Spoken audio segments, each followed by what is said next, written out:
दक्षिण भारत प्रागैतिहास। दक्षिण भारत का प्रागैतिहास भारतीय सभ्यता के विकास का एक अत्यंत महत्वपूर्ण और विशिष्ट अध्याय है। यह क्षेत्र अपनी भौगोलिक विविधता, प्रचुर प्राकृतिक संसाधनों, पर्वतीय इलाकों, नदी घाटियों और तटीय क्षेत्रों के कारण आदिम मानव के लिए अत्यंत अनुकूल रहा।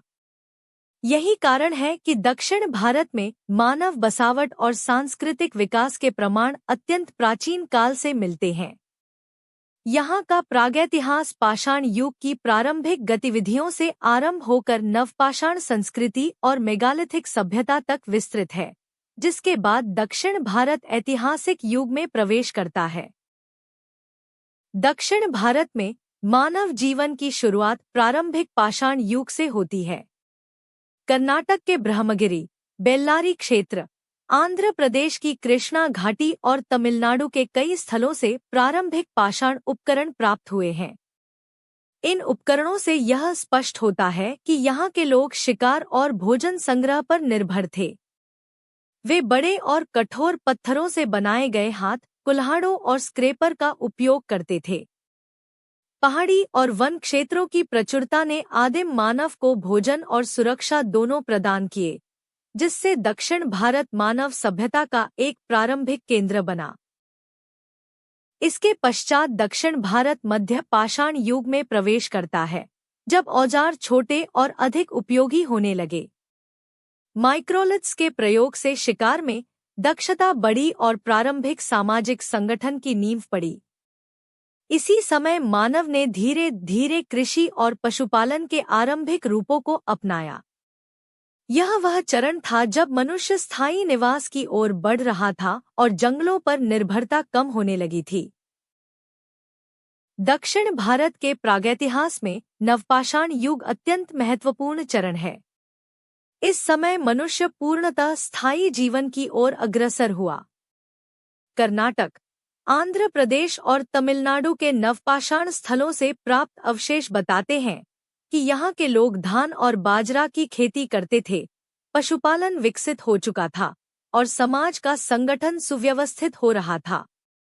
मिट्टी के चमकदार बर्तन, उच्च गुणवत्ता के पॉलिश किए हुए पाषाण उपकरण, अनाज भंडारण के गड्ढे और घरों के अवशेष दर्शाते हैं कि दक्षिण भारत कृषि प्रधान संस्कृति की ओर बढ़ रहा था।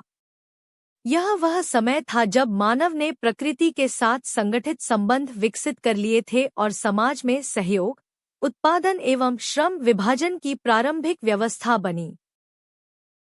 दक्षिण भारत के प्रागैतिहास का सबसे उन्नत और विशिष्ट चरण मेगालिथिक संस्कृति है, जिसे दक्षिण भारतीय इतिहास का विशेष योगदान माना जाता है। मेगालिथिक संस्कृति की पहचान बड़े बड़े पत्थरों से निर्मित समाधि संरचनाओं जैसे डॉल्मेन, मेन्हिर, पत्थर वृत्त और रॉक कट कब्रों से होती है। तमिलनाडु के आदिचनल्लूर, कर्नाटक के ब्रह्मगिरी, आंध्र प्रदेश के नागार्जुनकोंडा और केरल के अनेक स्थलों से प्राप्त मेगालिथिक अवशेष इस बात के प्रमाण हैं कि इस संस्कृति में धातु उपयोग का विस्तार हो चुका था। लोहे की तलवारें, भाले, कुल्हाड़ियाँ, ताम्र आभूषण और मृदभांड यह बताते हैं कि इस समय समाज अत्यंत विकसित, संगठित और युद्ध कला व कृषि दोनों में दक्ष था। मेगालिथिक संस्कृति से यह भी स्पष्ट होता है कि दक्षिण भारत में एक ऐसी जनजातीय, कृषि आधारित समाज व्यवस्था विकसित हो चुकी थी, जिसने बाद में प्रारंभिक ऐतिहासिक राज्यों चेर, चोल और पांड्य के निर्माण की नींव रखी। संगम साहित्य में जिस योद्धा समाज, व्यापक व्यापार, समुद्री गतिविधियों और ग्राम संरचनाओं का वर्णन मिलता है, उसकी जड़ें मेगालिथिक संस्कृति में ही दिखाई देती हैं। इस प्रकार मेगालिथिक संस्कृति प्रागैतिहास और इतिहास के बीच पुल का काम करती है। अंततः दक्षिण भारत का प्रागैतिहास यह दर्शाता है कि यह क्षेत्र केवल आदिम मानव की बसाहट मात्र नहीं था, बल्कि एक निरंतर विकसित होने वाली सभ्यता का उद्गम स्थल था। यहाँ की सांस्कृतिक परंपराएं उत्तर भारत से भिन्न होते हुए भी स्वायत्त और अत्यंत समृद्ध थीं। पाषाण युग की शिकारी जीवन शैली से लेकर धातु युग के संगठित समाज तक दक्षिण भारत की प्रागैतिहासिक यात्रा भारतीय इतिहास की सबसे विशिष्ट और मूल्यवान परंपराओं में गिनी जाती है। दक्षिण भारत का इतिहास का प्रारंभ। दक्षिण भारत के इतिहास का प्रारंभ प्रागैतिहासिक काल से लेकर प्रारंभिक ऐतिहासिक राज्यों के उभार तक एक लंबी और निरंतर विकसित होने वाली प्रक्रिया का परिणाम है। यह क्षेत्र भौगोलिक दृष्टि से अत्यंत विविध रहा। उच्च पठार, पर्वतमालाएं, घने वन, उपजाऊ नदी घाटियां और समुद्री तटीय क्षेत्र, इन सब ने मानव सभ्यता के आरंभिक विकास को गहराई से प्रभावित किया। यही कारण है कि दक्षिण भारत में इतिहास का आरंभ अन्य क्षेत्रों की तुलना में अलग मार्ग से हुआ और यहाँ की ऐतिहासिक परंपरा अपनी विशिष्ट पहचान के साथ विकसित हुई। इतिहास के प्रारंभिक सूत्र हमें दक्षिण भारत की मेगालिथिक संस्कृति में दिखाई देते हैं, जो प्रागैतिहास और इतिहास के बीच सेतु का कार्य करती है। मेगालिथिक समाधियों, लोहे के औजारों, हथियारों और मृदभांडों से स्पष्ट होता है कि दक्षिण भारत में धातु युग का विस्तार पूरी तरह स्थापित हो चुका था। यह काल सामाजिक संगठन, कृषि, युद्ध कला और समुद्री गतिविधियों के विस्तार का प्रतीक है, जिसने आगे चलकर दक्षिण भारत को प्रारंभिक राज्यों के निर्माण की दिशा में अग्रसर किया। इतिहास का वास्तविक आरंभ तब दिखाई देता है जब दक्षिण भारत से लिखित अभिलेख, मुद्राएं, नगर खुदाइयां और साहित्यिक प्रमाण मिलने लगते हैं। 3री शताब्दी ईसा पूर्व के अशोक के अभिलेखों में चोल, पांड्य, केरलपुत और सत्यपुत्र जनपदों का उल्लेख मिलता है। इसका अर्थ है कि इस समय दक्षिण भारत केवल जनजातीय या बिखरे हुए समाजों तक सीमित नहीं था, बल्कि यहाँ संगठित राजनैतिक इकाइयां स्थापित हो चुकी थी, जिनका उत्तर भारत और मौर्य साम्राज्य से प्रत्यक्ष संपर्क था। यह दक्षिण भारत के वास्तविक ऐतिहासिक युग का प्रारंभिक प्रमाण माना जाता है। इसके तुरंत बाद दक्षिण भारत का सबसे चमकदार ऐतिहासिक चरण, संगम युग, आरंभ होता है। संगम साहित्य, जिसकी रचना लगभग 300 ईसा पूर्व से 300 ईस्वी के बीच मानी जाती है, दक्षिण भारत के प्रारंभिक इतिहास का अत्यंत विश्वसनीय और विस्तृत स्रोत है। इसमें चेर, चोल और पांड्य राज्यों की सामाजिक व्यवस्था, युद्ध कला, व्यापार, कृषि, नगर जीवन, प्रेम परंपरा, दानशीलता और समुद्री शक्ति का अत्यंत जीवंत वर्णन मिलता है। संगम साहित्य के आधार पर यह स्पष्ट होता है कि दक्षिण भारत का समाज अत्यंत विकसित, शिक्षित और सांस्कृतिक रूप से समृद्ध था। दक्षिण भारत के इतिहास के प्रारंभिक काल में समुद्री व्यापार की भूमिका उल्लेखनीय रही।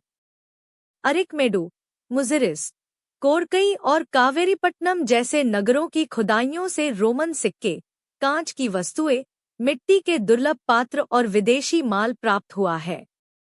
इससे सिद्ध होता है कि दक्षिण भारतीय बंदरगाह विश्व व्यापार के प्रमुख केंद्र थे और दक्षिण भारत का रोमन साम्राज्य, मिस्र और दक्षिण पूर्व एशिया से सीधा संपर्क था। यह आर्थिक विकास, नगर निर्माण और सांस्कृतिक आदान प्रदान का सशक्त प्रमाण है। इतिहास के प्रारंभ में दक्षिण भारत धार्मिक और सांस्कृतिक दृष्टि से भी अत्यंत संपन्न था। बौद्ध धर्म और जैन धर्म ने यहाँ महत्वपूर्ण स्थान बनाया, जिसके प्रमाण अमरावती, नागार्जुनकोंडा, कार्ली और अन्य स्थलों पर प्राप्त स्तूपों, मूर्तियों और गुफाओं में मिलते हैं। बाद में पल्लवों और चोलों के काल में द्रविड़ मंदिर स्थापत्य का विकास इतिहास का मुख्य स्तंभ बना, जिसने आने वाले काल में दक्षिण भारत की सांस्कृतिक पहचान को स्थायी रूप से निर्मित किया। इस प्रकार दक्षिण भारत में इतिहास का प्रारंभ केवल राजनीतिक दृष्टि से नहीं, बल्कि सामाजिक, आर्थिक, सांस्कृतिक और धार्मिक सभी स्तरों पर हुआ। मेगालिथिक संस्कृति से संगम युग तक तथा अशोक के अभिलेखों से रोमन व्यापार तक दक्षिण भारत की प्रारंभिक ऐतिहासिक परंपरा निरंतर प्रगति और संपर्क का सुंदर मिश्रण प्रस्तुत करती है। वास्तव में दक्षिण भारत का इतिहास उस समय से आरंभ हो चुका था जब मानव यहाँ स्थायी समाज, कृषि, व्यापार और सांस्कृतिक परंपराओं का निर्माण करने लगा, जिसने उसे भारतीय उपमहाद्वीप के सबसे उन्नत क्षेत्रों में स्थान दिया। दक्कन अथवा दक्षिणापथ।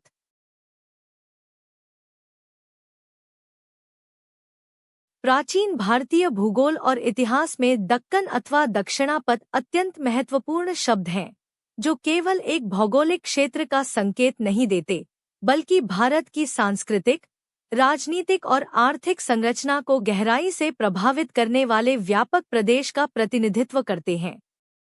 दक्षिणापथ शब्द का अर्थ है दक्षिण दिशा की ओर जाने वाला मार्ग, और समय के साथ यह शब्द संपूर्ण दक्षिणी भारत के लिए प्रयुक्त होने लगा। दक्कन शब्द दक्षिण या दक्षिणा से निकला है, जिसका अर्थ है दक्षिण का ऊंचा पठार।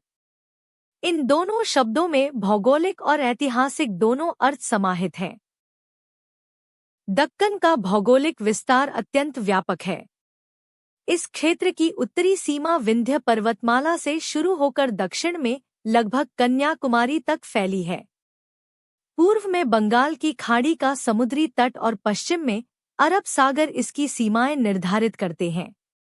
दक्कन मुख्यतः बेसाल्ट चट्टानों से निर्मित एक विशाल पठार है, जो नर्मदा, तुंगभद्रा, गोदावरी, कृष्णा और कावेरी जैसी प्रमुख नदियों की घाटियों में विभाजित होता है। इस विशाल भूभाग की विविधता, ऊंचे पठार, नदी घाटियां, तटीय मैदान, पश्चिमी और पूर्वी घाट ने यहाँ की सभ्यता, कृषि, भाषा, संस्कृति और राजनीतिक संरचना को अत्यंत विशिष्ट स्वरूप दिया। इतिहास में दक्कन और दक्षिणापथ को केवल भूगोल की दृष्टि से नहीं, बल्कि प्राचीन और मध्यकालीन राजनीति के केंद्र के रूप में भी देखा जाता है। विंध्यों के दक्षिण का यह प्रदेश प्रारंभिक काल से ही स्वतंत्र राजनीतिक इकाइयों का केंद्र रहा। मौर्य काल में भी यही क्षेत्र चोल, पांड्य, केरलपुत्र और सतियपुत्र जैसे राज्यों के रूप में अपनी स्वतंत्र पहचान रखता था। अशोक के अभिलेखों में इन राज्यों का उल्लेख इस बात का प्रमाण है कि दक्कन का राजनीतिक संगठन उत्तरी भारत से भिन्न और आत्मनिर्भर था। दक्कन की भूमि अत्यंत उपजाऊ और विविध फसलों के लिए अनुकूल थी। नदी घाटियों के कारण कृषि यहाँ का मूल आधार बनी, परंतु दक्कन केवल कृषि क्षेत्र नहीं था, बल्कि यह समुद्री व्यापार का भी अत्यंत महत्वपूर्ण केंद्र रहा। पश्चिमी तट के बंदरगाह जैसे मुजिरिस, कावेरीपट्टनम, बारुच और सोपारा रोमन साम्राज्य तथा अरब देशों के साथ व्यापार के मुख्य मार्ग थे। समुद्री व्यापार ने दक्कन को विश्व के अनेक देशों से जोड़कर आर्थिक और सांस्कृतिक आदान प्रदान को भी बढ़ावा दिया। राजनीतिक दृष्टि से भी दक्कन अनेक महान राजवंशों का केंद्र रहा। सतवाहन, वाकाटक, चालुक्य, राष्ट्रकूट, काकतीय, चोल, पांड्य और होयसाल जैसे शक्तिशाली वंशों ने दक्कन और दक्षिणापथ की भूमि पर अपनी सत्ता स्थापित की। इन राजवंशों ने न केवल बड़े साम्राज्य खड़े किए, बल्कि कला, साहित्य, स्थापत्य, जल प्रबंधन और प्रशासनिक व्यवस्था को नई ऊंचाइयां दी। विशेष रूप से चोलों की नौसैनिक शक्ति और पल्लव, चालुक्य, होयसालों की मंदिर स्थापत्य शैली भारत की सांस्कृतिक धरोहर का गौरव है। दक्कन की सांस्कृतिक परंपराएं भी अत्यंत समृद्ध और विशिष्ट हैं। तमिल, कन्नड़, तेलुगु और मलयालम जैसी द्रविड़ भाषाएं इसी क्षेत्र में विकसित हुईं। संगम साहित्य, कन्नड़ काव्य, तेलुगु महाकाव्य और भक्ति परंपरा के संतों की रचनाएं दक्कन की सांस्कृतिक विरासत का आधार हैं। यहाँ की धार्मिक परंपराएं बौद्ध, जैन, शैव, विष्णु, शाक्त और बाद में वीरशैव तथा अलवार नयनार भक्ति आंदोलन दक्कन के सामाजिक जीवन को गहराई से प्रभावित करती हैं। इस प्रकार दक्कन अथवा दक्षिणापथ केवल भूगोल का नाम नहीं, बल्कि एक व्यापक सभ्यता केंद्र है जिसने भारत के राजनीतिक इतिहास, सांस्कृतिक परंपराओं, आर्थिक गतिविधियों और धार्मिक जीवन को अत्यंत गहराई से प्रभावित किया। दक्कन की यह विशिष्ट पहचान इसे भारतीय इतिहास में एक अलग और अत्यंत महत्वपूर्ण स्थान प्रदान करती है। वास्तव में कहा जाए तो दक्कन भारत की विविधता, स्वतंत्रता और सांस्कृतिक समृद्धि का प्रतीक है। नीचे बादामी, वातापी के चालुक्य वंश इतिहास के स्रोत पर बहुत लंबा, सुंदर और पूरी तरह गद्य शैली में वर्णनात्मक उत्तर दिया गया है।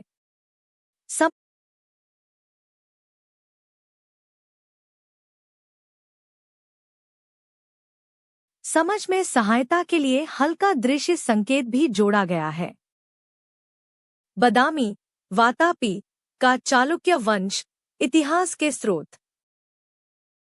बादामी या प्राचीन वातापी के चालुक्य दक्षिण भारत के सबसे महत्वपूर्ण राजवंशों में गिने जाते हैं।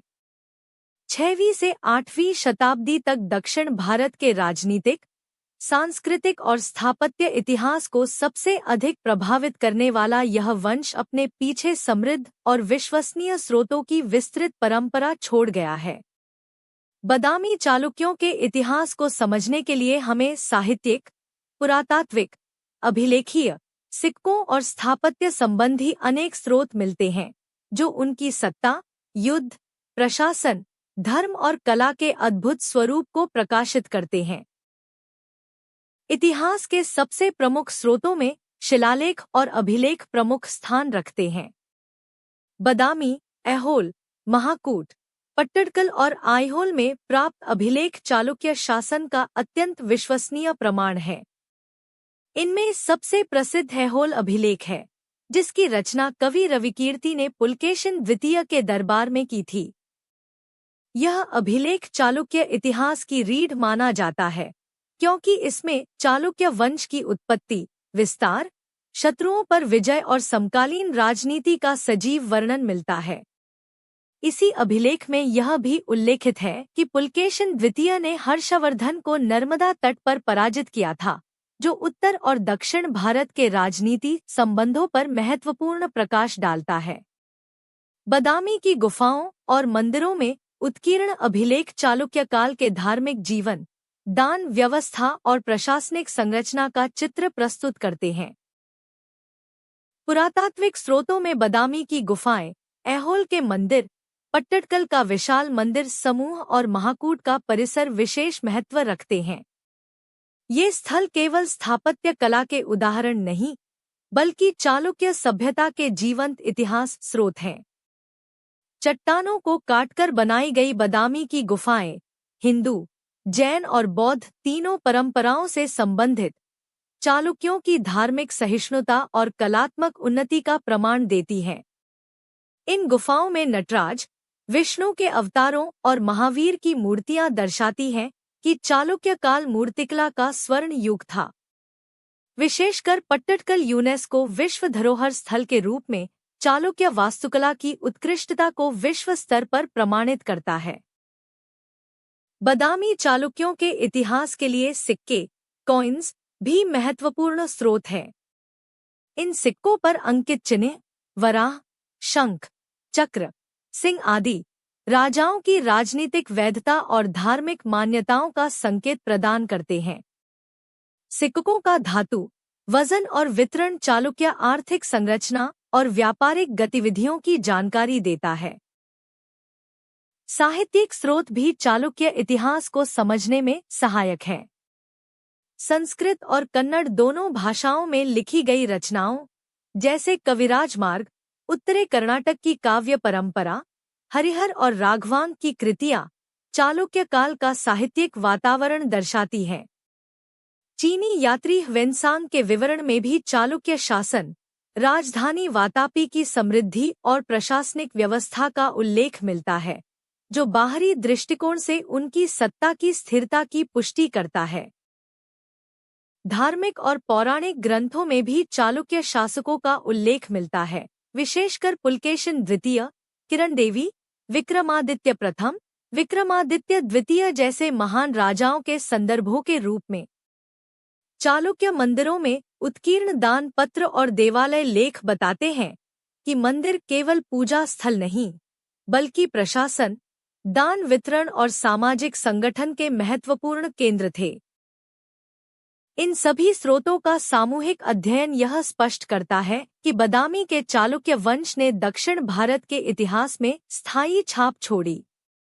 उनके शिलालेखों ने राजनीति का इतिहास संरक्षित किया, उनकी स्थापत्य कला ने सांस्कृतिक गौरव को अमर किया, उनके सिक्कों ने अर्थव्यवस्था का चित्र बनाया और बाहरी यात्रियों के विवरणों ने उनके शासन की निष्पक्षता तथा वैभव का प्रमाण दिया। इस प्रकार बदामी, वातापी के चालुक्यों का इतिहास किसी एक स्रोत पर नहीं, बल्कि अनेक विश्वसनीय और विविध स्रोतों की परंपरा पर आधारित है, जो उन्हें भारतीय इतिहास के सबसे प्रमाणित और गौरवपूर्ण वंशों में स्थापित करता है। बदामी, वातापी के चालुक्य वंश की उत्पत्ति। बदामी अथवा वातापी के चालुक्य वंश की उत्पत्ति भारतीय इतिहास का एक रोचक अध्याय है। इस वंश की शुरुआत 6वीं शताब्दी ईस्वी के आसपास दक्कन क्षेत्र में हुई, पर इसकी वास्तविक उत्पत्ति रहस्य और परंपराओं के मिश्रण से भरी हुई है। चालुक्यों के बारे में विभिन्न मत, किंवदंतियां, अभिलेखीय प्रमाण और साहित्यिक संकेत मिलते हैं, जिनकी सहायता से उनकी उत्पत्ति का स्वरूप स्पष्ट होता है।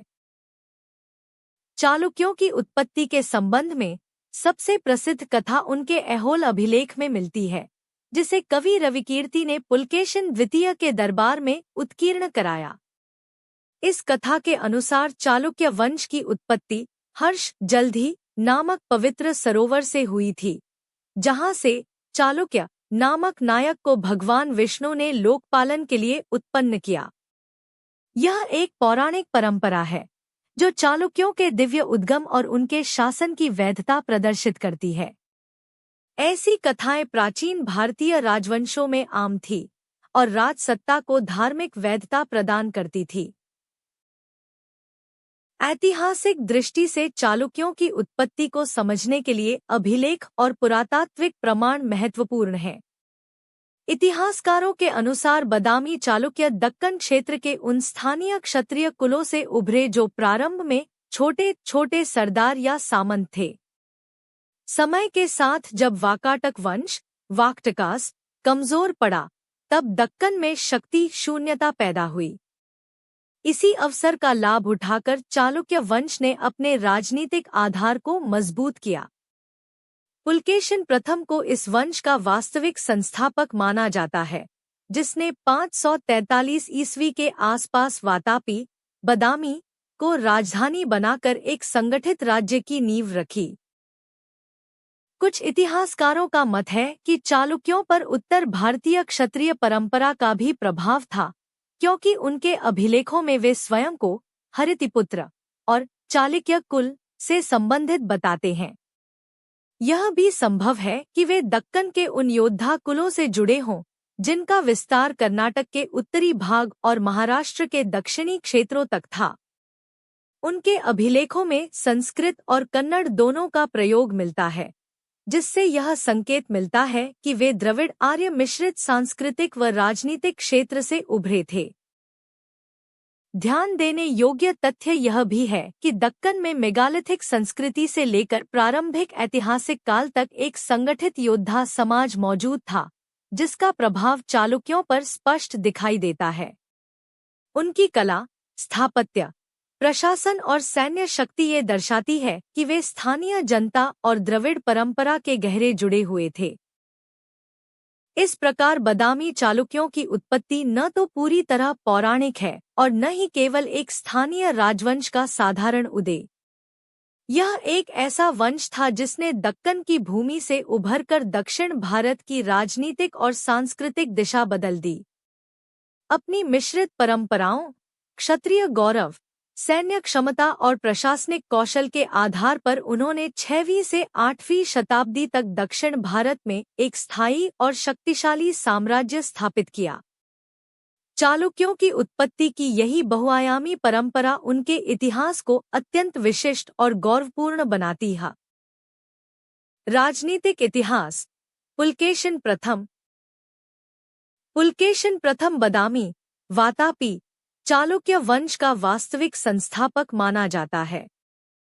चालुक्यों की राजनीतिक शक्ति का उदय जिस संगठित रूप में दिखाई देता है, उसकी आधारशिला पुलकेशिन प्रथम ने ही रखी थी।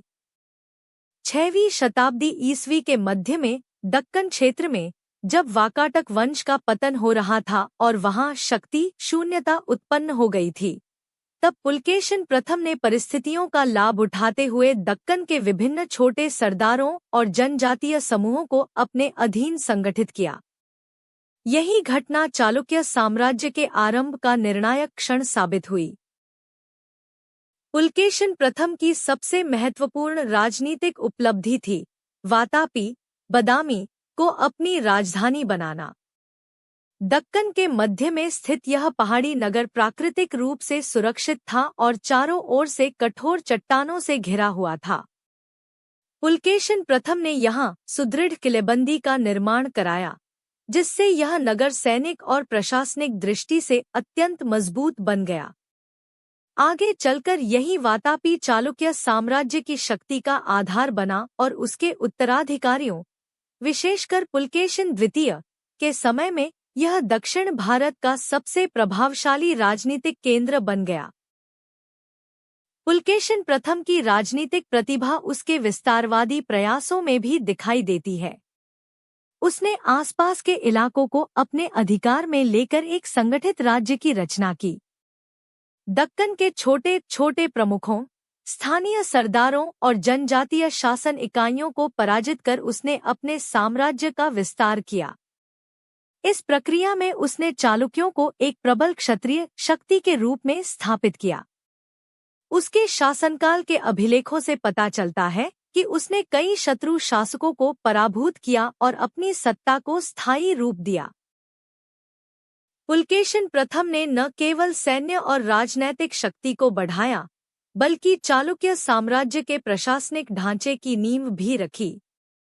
उसके शासन में भूमि, राजस्व व्यवस्था, सैनिक संगठन और प्रांतीय प्रशासन के प्रारंभिक रूप विकसित हुए।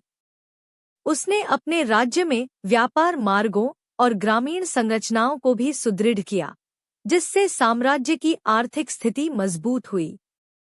यही कारण है कि उसके समय में चालुक्य राज्य एक स्थायी और संगठित राजनीतिक इकाई के रूप में उभर सका।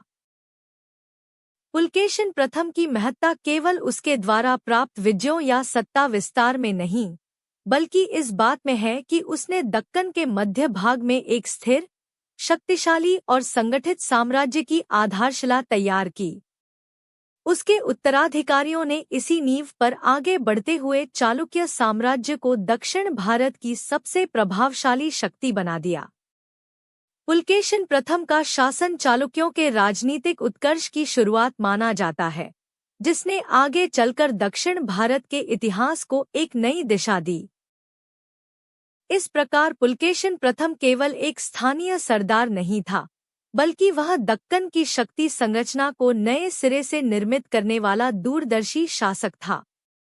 उसकी राजनीतिक दूरदर्शिता, सैन्य क्षमता और संगठन कौशल के कारण ही चालुक्य वंश ने दक्षिण भारत के राजनीतिक इतिहास में एक स्थायी और गौरवशाली स्थान प्राप्त किया।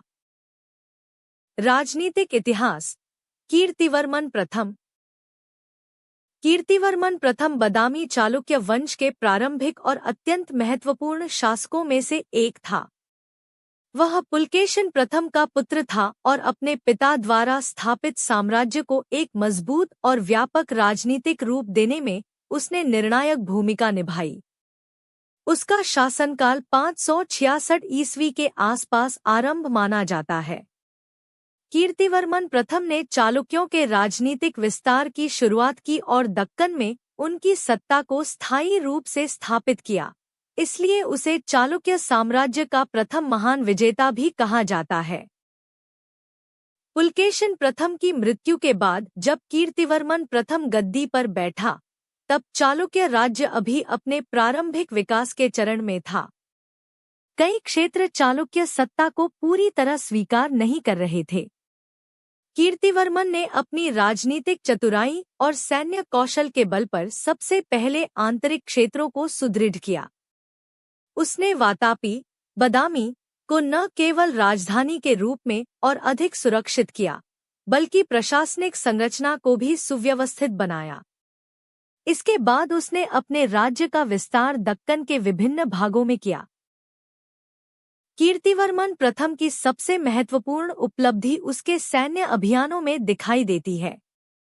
उसने उत्तरी कर्नाटक, कोंकण क्षेत्र और आंध्र प्रदेश के कुछ भागों पर अधिकार प्राप्त किया।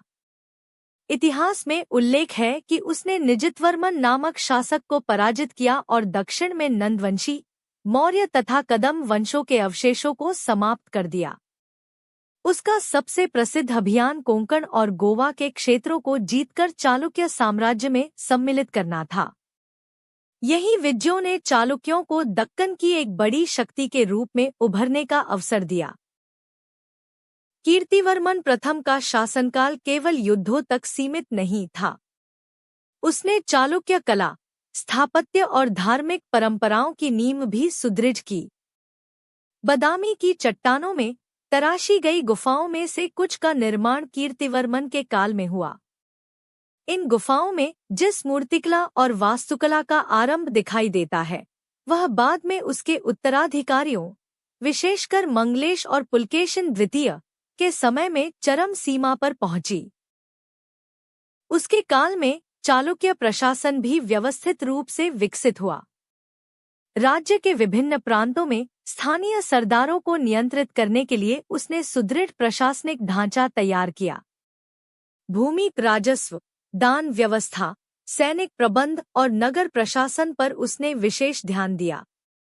इससे चालुक्य राज्य की आर्थिक नींव मजबूत हुई और साम्राज्य में स्थिरता आई। कीर्तिवर्मन प्रथम की सबसे महत्वपूर्ण विशेषता यह थी कि वह केवल एक विजेता नहीं था, बल्कि एक दूरदर्शी शासक भी था। उसने यह सुनिश्चित किया कि उसके द्वारा जीते गए प्रदेशों में चालुक्य शासन स्थायी रूप से स्थापित हो।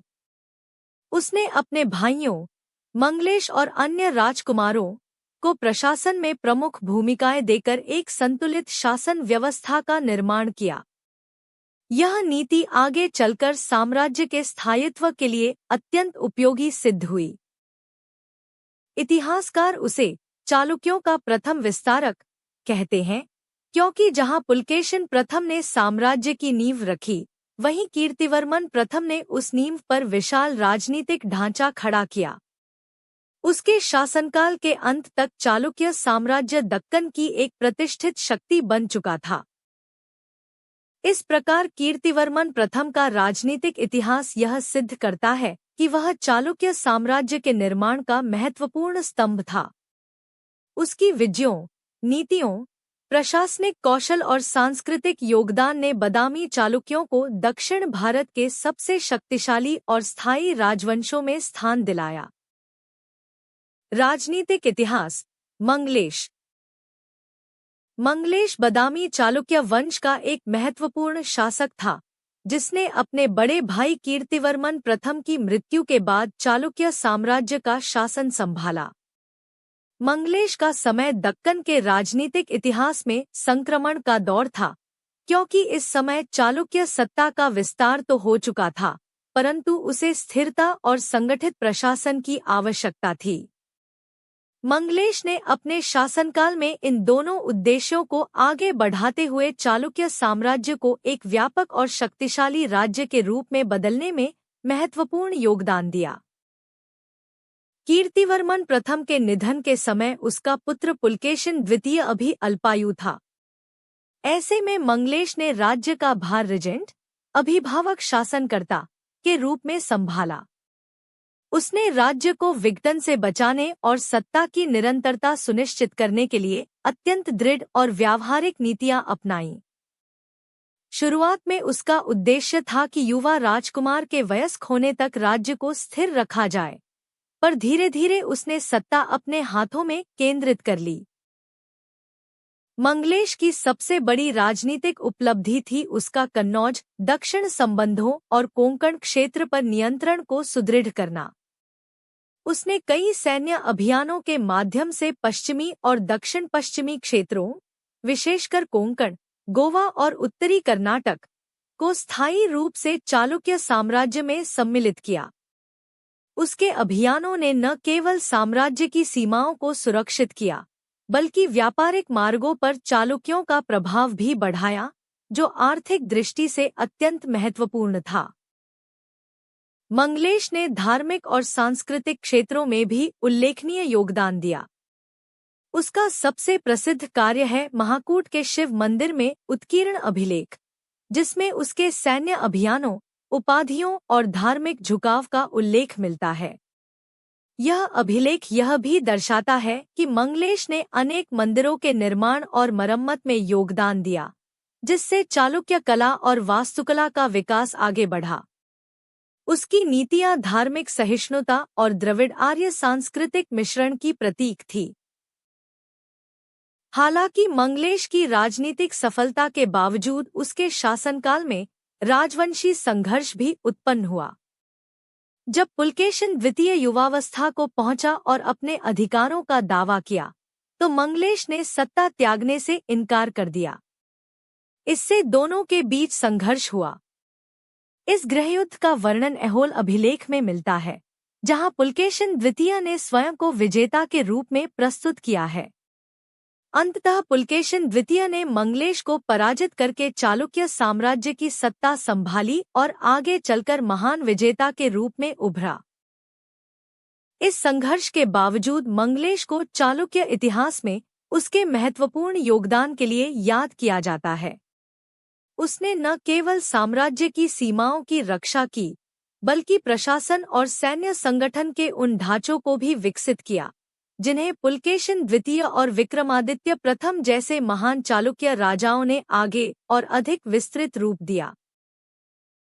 इस प्रकार मंगलेश का राजनीतिक इतिहास चालुक्य साम्राज्य के प्रारंभिक विकास का एक महत्वपूर्ण अध्याय है। वह एक ऐसा शासक था जिसने कठिन परिस्थितियों में राज्य को संभाला, साम्राज्य की मजबूती बढ़ाई और प्रशासनिक स्थिरता स्थापित की। यद्यपि उसका अंत राजवंशीय संघर्ष में हुआ, लेकिन उसके शासन ने चालुक्य वंश के स्वर्ण युग के लिए वह मजबूत आधार तैयार किया जिसने दक्कन के इतिहास को नई दिशा प्रदान की। राजनीतिक इतिहास। पुलकेशिन द्वितीय। पुलकेशिन द्वितीय बदामी चालुक्य वंश का सबसे महान और सबसे व्यापक रूप से प्रसिद्ध शासक माना जाता है। उसका शासन भारतीय इतिहास में शक्ति, वैभव, सैन्य सफलता और राजनीतिक परिपक्वता का प्रतीक कहा जाता है। वह कीर्तिवर्मन प्रथम का पुत्र था, परंतु बचपन में पिता की मृत्यु हो जाने के कारण उसका पालन पोषण उसके चाचा मंगलेश के संरक्षण में हुआ। बाद में जब उसने वयस्कता प्राप्त की और अपने अधिकार का दावा किया, तो मंगलेश ने उसे सत्ता सौंपने से इनकार कर दिया। इस परिस्थिति में पुलकेशिन द्वितीय को अपने ही परिवार के विरुद्ध युद्ध करना पड़ा, जिसमें अंततः उसने विजय प्राप्त की और 610 ईस्वी के आसपास चालुक्य साम्राज्य का स्वतंत्र स्वामी बन बैठा। यही विजय उसके जीवन के सबसे निर्णायक क्षणों में से एक थी और यहीं से उसके गौरवपूर्ण युग की शुरुआत हुई। पुलकेशिन द्वितीय की सबसे महत्वपूर्ण विशेषता उसकी अद्भुत सैन्य क्षमता थी। उसने गद्दी पर बैठते ही दक्कन की राजनीतिक परिस्थिति को समझा और अपने पड़ोसी राज्यों पर नियंत्रण स्थापित करने के लिए योजनाबद्ध तरीके से अभियानों की शुरुआत की। उसने सबसे पहले अपने निकटवर्ती क्षेत्रों, कर्नाटक, कोंकण और पश्चिम तटीय क्षेत्रों को पूरी तरह चालुक्य साम्राज्य में सम्मिलित किया। इसके बाद उसने दक्षिण भारत की कुछ महत्वपूर्ण शक्तियों जैसे कदंब, अलुप, गणगा और बनवासियों को पराजित करके अपनी प्रभुत्व स्थिति को मजबूत किया। इन अभियानों ने चालुक्य साम्राज्य को वह स्थायित्व प्रदान किया जिसे आगे आने वाली विजय यात्राएं और सुदृढ़ कर सकीं। लेकिन पुलकेशिन द्वितीय का वास्तविक ऐतिहासिक महत्व उसके उत्तर भारत की शक्ति, सम्राट हर्षवर्धन से टकराव में दिखाई देता है। ऐहोल अभिलेख, जिसे उसके दरबारी कवि रविकीर्ति ने लिखा, यह उल्लेख करता है कि नर्मदा नदी के तट पर हर्षवर्धन और पुलकेशिन द्वितीय का महान युद्ध हुआ। इस युद्ध में पुलकेशिन द्वितीय ने हर्ष को पीछे हटने पर मजबूर कर दिया। यह विजय उसे दक्षिण भारत का सर्वाधिक प्रतिष्ठित शासक बना देती है, क्योंकि हर्षवर्धन अपने समय का सबसे शक्तिशाली राजा माना जाता था। इस विजय के बाद पुलकेशिन द्वितीय को परमेश्वर, सत्यमेव जयते का धारक और उत्तम योद्धा जैसी उपाधियों से सम्मानित किया गया। यह घटना दक्कन में चालुक्यों के राजनीतिक उत्कर्ष का सर्वोच्च क्षण था। उत्तर में विजय के बाद पुलकेशिन द्वितीय ने अपनी नज़र दक्षिण की ओर घुमाई और पल्लव साम्राज्य पर आक्रमण किया। उसने कांचीपुरम की ओर बढ़ते हुए पल्लवों के कई क्षेत्रों को जीत लिया। पल्लवों के राजा महेंद्रवर्मन प्रथम को उसने पराजित किया और करारूप में अधीनता स्वीकार करने के लिए बाध्य किया। यह विजय दक्कन और दक्षिण भारत के मध्य शक्ति संतुलन को निर्णायक रूप से बदलने वाली थी। हालांकि उसके जीवन के अंतिम दौर में पल्लवों ने, विशेषकर नरसिंहवर्मन प्रथम ने, चालुक्यों पर पलटवार किया और पुलकेशिन द्वितीय को पराजित किया। कहा जाता है कि पल्लव सेनाओं ने वातापी, बदामी तक आक्रमण किया और यही युद्ध के दौरान पुलकेशिन द्वितीय का अंत हुआ। फिर भी उसकी पूर्ववर्ती विजयों और संगठन के कारण चालुक्य साम्राज्य जल्दी ही पुनर्जीवित हो गया। पुलकेशिन द्वितीय केवल विजेता ही नहीं, बल्कि एक सुदृढ़ प्रशासक भी था। उसने साम्राज्य को कई प्रांतों में विभाजित किया और प्रत्येक प्रांत में योग्य अधिकारियों की नियुक्ति की। उसने व्यापार, जल प्रबंधन और कृषि पर विशेष ध्यान दिया। चालुक्य शासन की प्रशासनिक संरचना उसके समय में सबसे अधिक संगठित दिखाई देती है। इसके साथ ही उसकी धार्मिक नीति अत्यंत उदार थी। उसने हिंदू धर्म के शैव और वैष्णव दोनों संप्रदायों को संरक्षण दिया, साथ ही जैन और बौद्ध संस्थाओं को भी दान दिया। बदामी की गुफाएं, आईहोल का मंदिर समूह और पट्टडकल का स्थापत्य, इन सब पर उसके युग का प्रभाव स्पष्ट दिखाई देता है। पुलकेशिन द्वितीय की सबसे बड़ी विरासत यह है कि उसने दक्कन को भारत की एक महान शक्ति के रूप में स्थापित किया। उसने न केवल साम्राज्य का विस्तार किया, बल्कि दक्कन को उत्तर और दक्षिण भारत के बीच एक नई राजनीतिक पहचान दी। उसकी विजयों, प्रशासनिक कौशल और बाहरी संपर्कों ने चालुक्य साम्राज्य को भारतीय इतिहास में अत्यंत उच्च स्थान प्रदान किया। उसकी मृत्यु के वर्षों बाद तक भी उसका नाम दक्कन की शक्ति और सामर्थ्य का प्रतीक बना रहा। इस प्रकार पुलकेशिन द्वितीय का राजनीतिक इतिहास केवल एक राजा की कहानी नहीं, बल्कि दक्कन के साम्राज्यवादी पुनरुत्थान की कथा है। एक ऐसा युग जिसने दक्षिण भारत को भारतीय उपमहाद्वीप की सबसे शक्तिशाली राजनीतिक इकाइयों में स्थान दिलाया। पुलकेशिन द्वितीय की कदंब राज्य पर विजय। पुलकेशिन द्वितीय के आरंभिक सैन्य अभियानों में कदंब राज्य पर विजय विशेष रूप से उल्लेखनीय है। चालुक्य साम्राज्य की शक्ति को दक्कन में सुदृढ़ करने का यह पहला बड़ा कदम था, जिसने आगे के विस्तार और साम्राज्य निर्माण के लिए एक स्थिर आधार तैयार किया। जिस समय पुलकेशिन द्वितीय सत्ता में आया, उस समय दक्कन में कदंब वंश एक पुराना और प्रतिष्ठित राज्य था, जिसकी राजधानी बनवासी थी। भले ही कदंबों की शक्ति पहले जैसी प्रबल नहीं थी, फिर भी वे एक महत्वपूर्ण सैन्य और राजनीतिक इकाई थे। इसलिए कदंबों का अधीन होना दक्कन की राजनीति पर निर्णायक प्रभाव डालने वाला था। पुलकेशिन द्वितीय ने अपने शासन की शुरुआत करते ही सबसे पहले उन क्षेत्रों पर नियंत्रण स्थापित करने की नीति अपनाई जो चालुक्य साम्राज्य के लिए स्थायी खतरा बन सकते थे।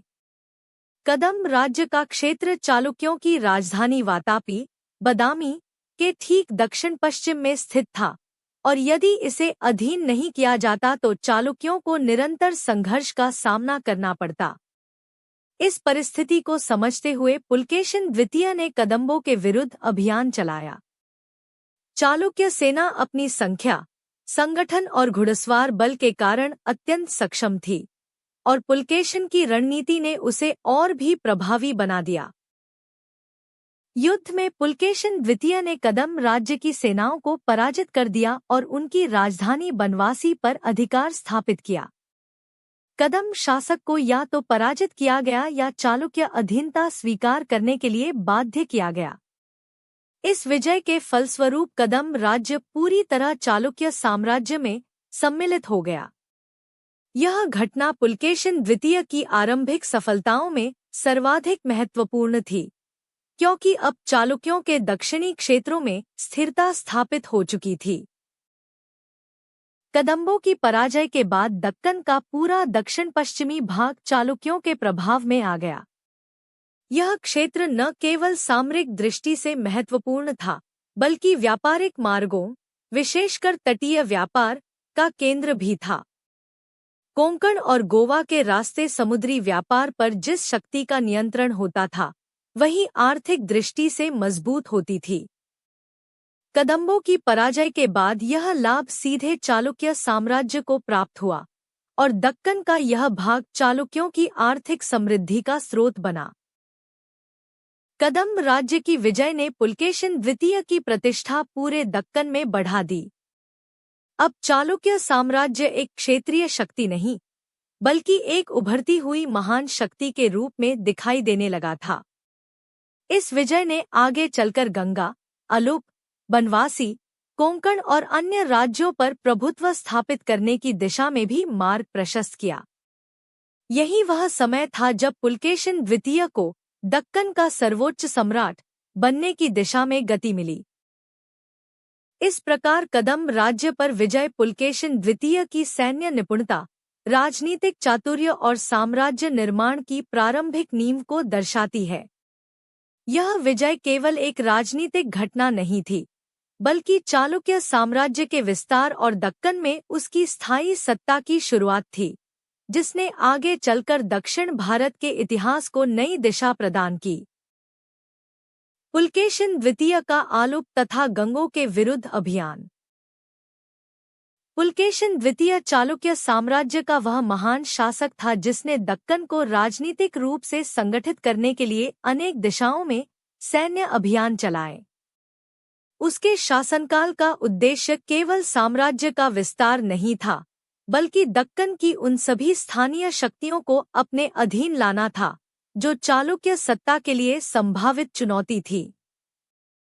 इस दृष्टि से उसका आलुप और गंग वंश पर किया गया अभियान अत्यंत महत्वपूर्ण है, क्योंकि इन दोनों राज्यों का दक्कन की राजनीति और भूगोल पर गहरा प्रभाव था। आलुप वंश पर पुलकेशिन द्वितीय का अभियान। आलुप वंश दक्षिण पश्चिम कर्नाटक में स्थित एक प्राचीन और प्रभावशाली शक्ति था, जिसकी राजधानी बार बार बदलती रही। मुख्यतः मातापुरा, मुडुबिद्री और मंगूर क्षेत्र इसके प्रमुख केंद्र थे।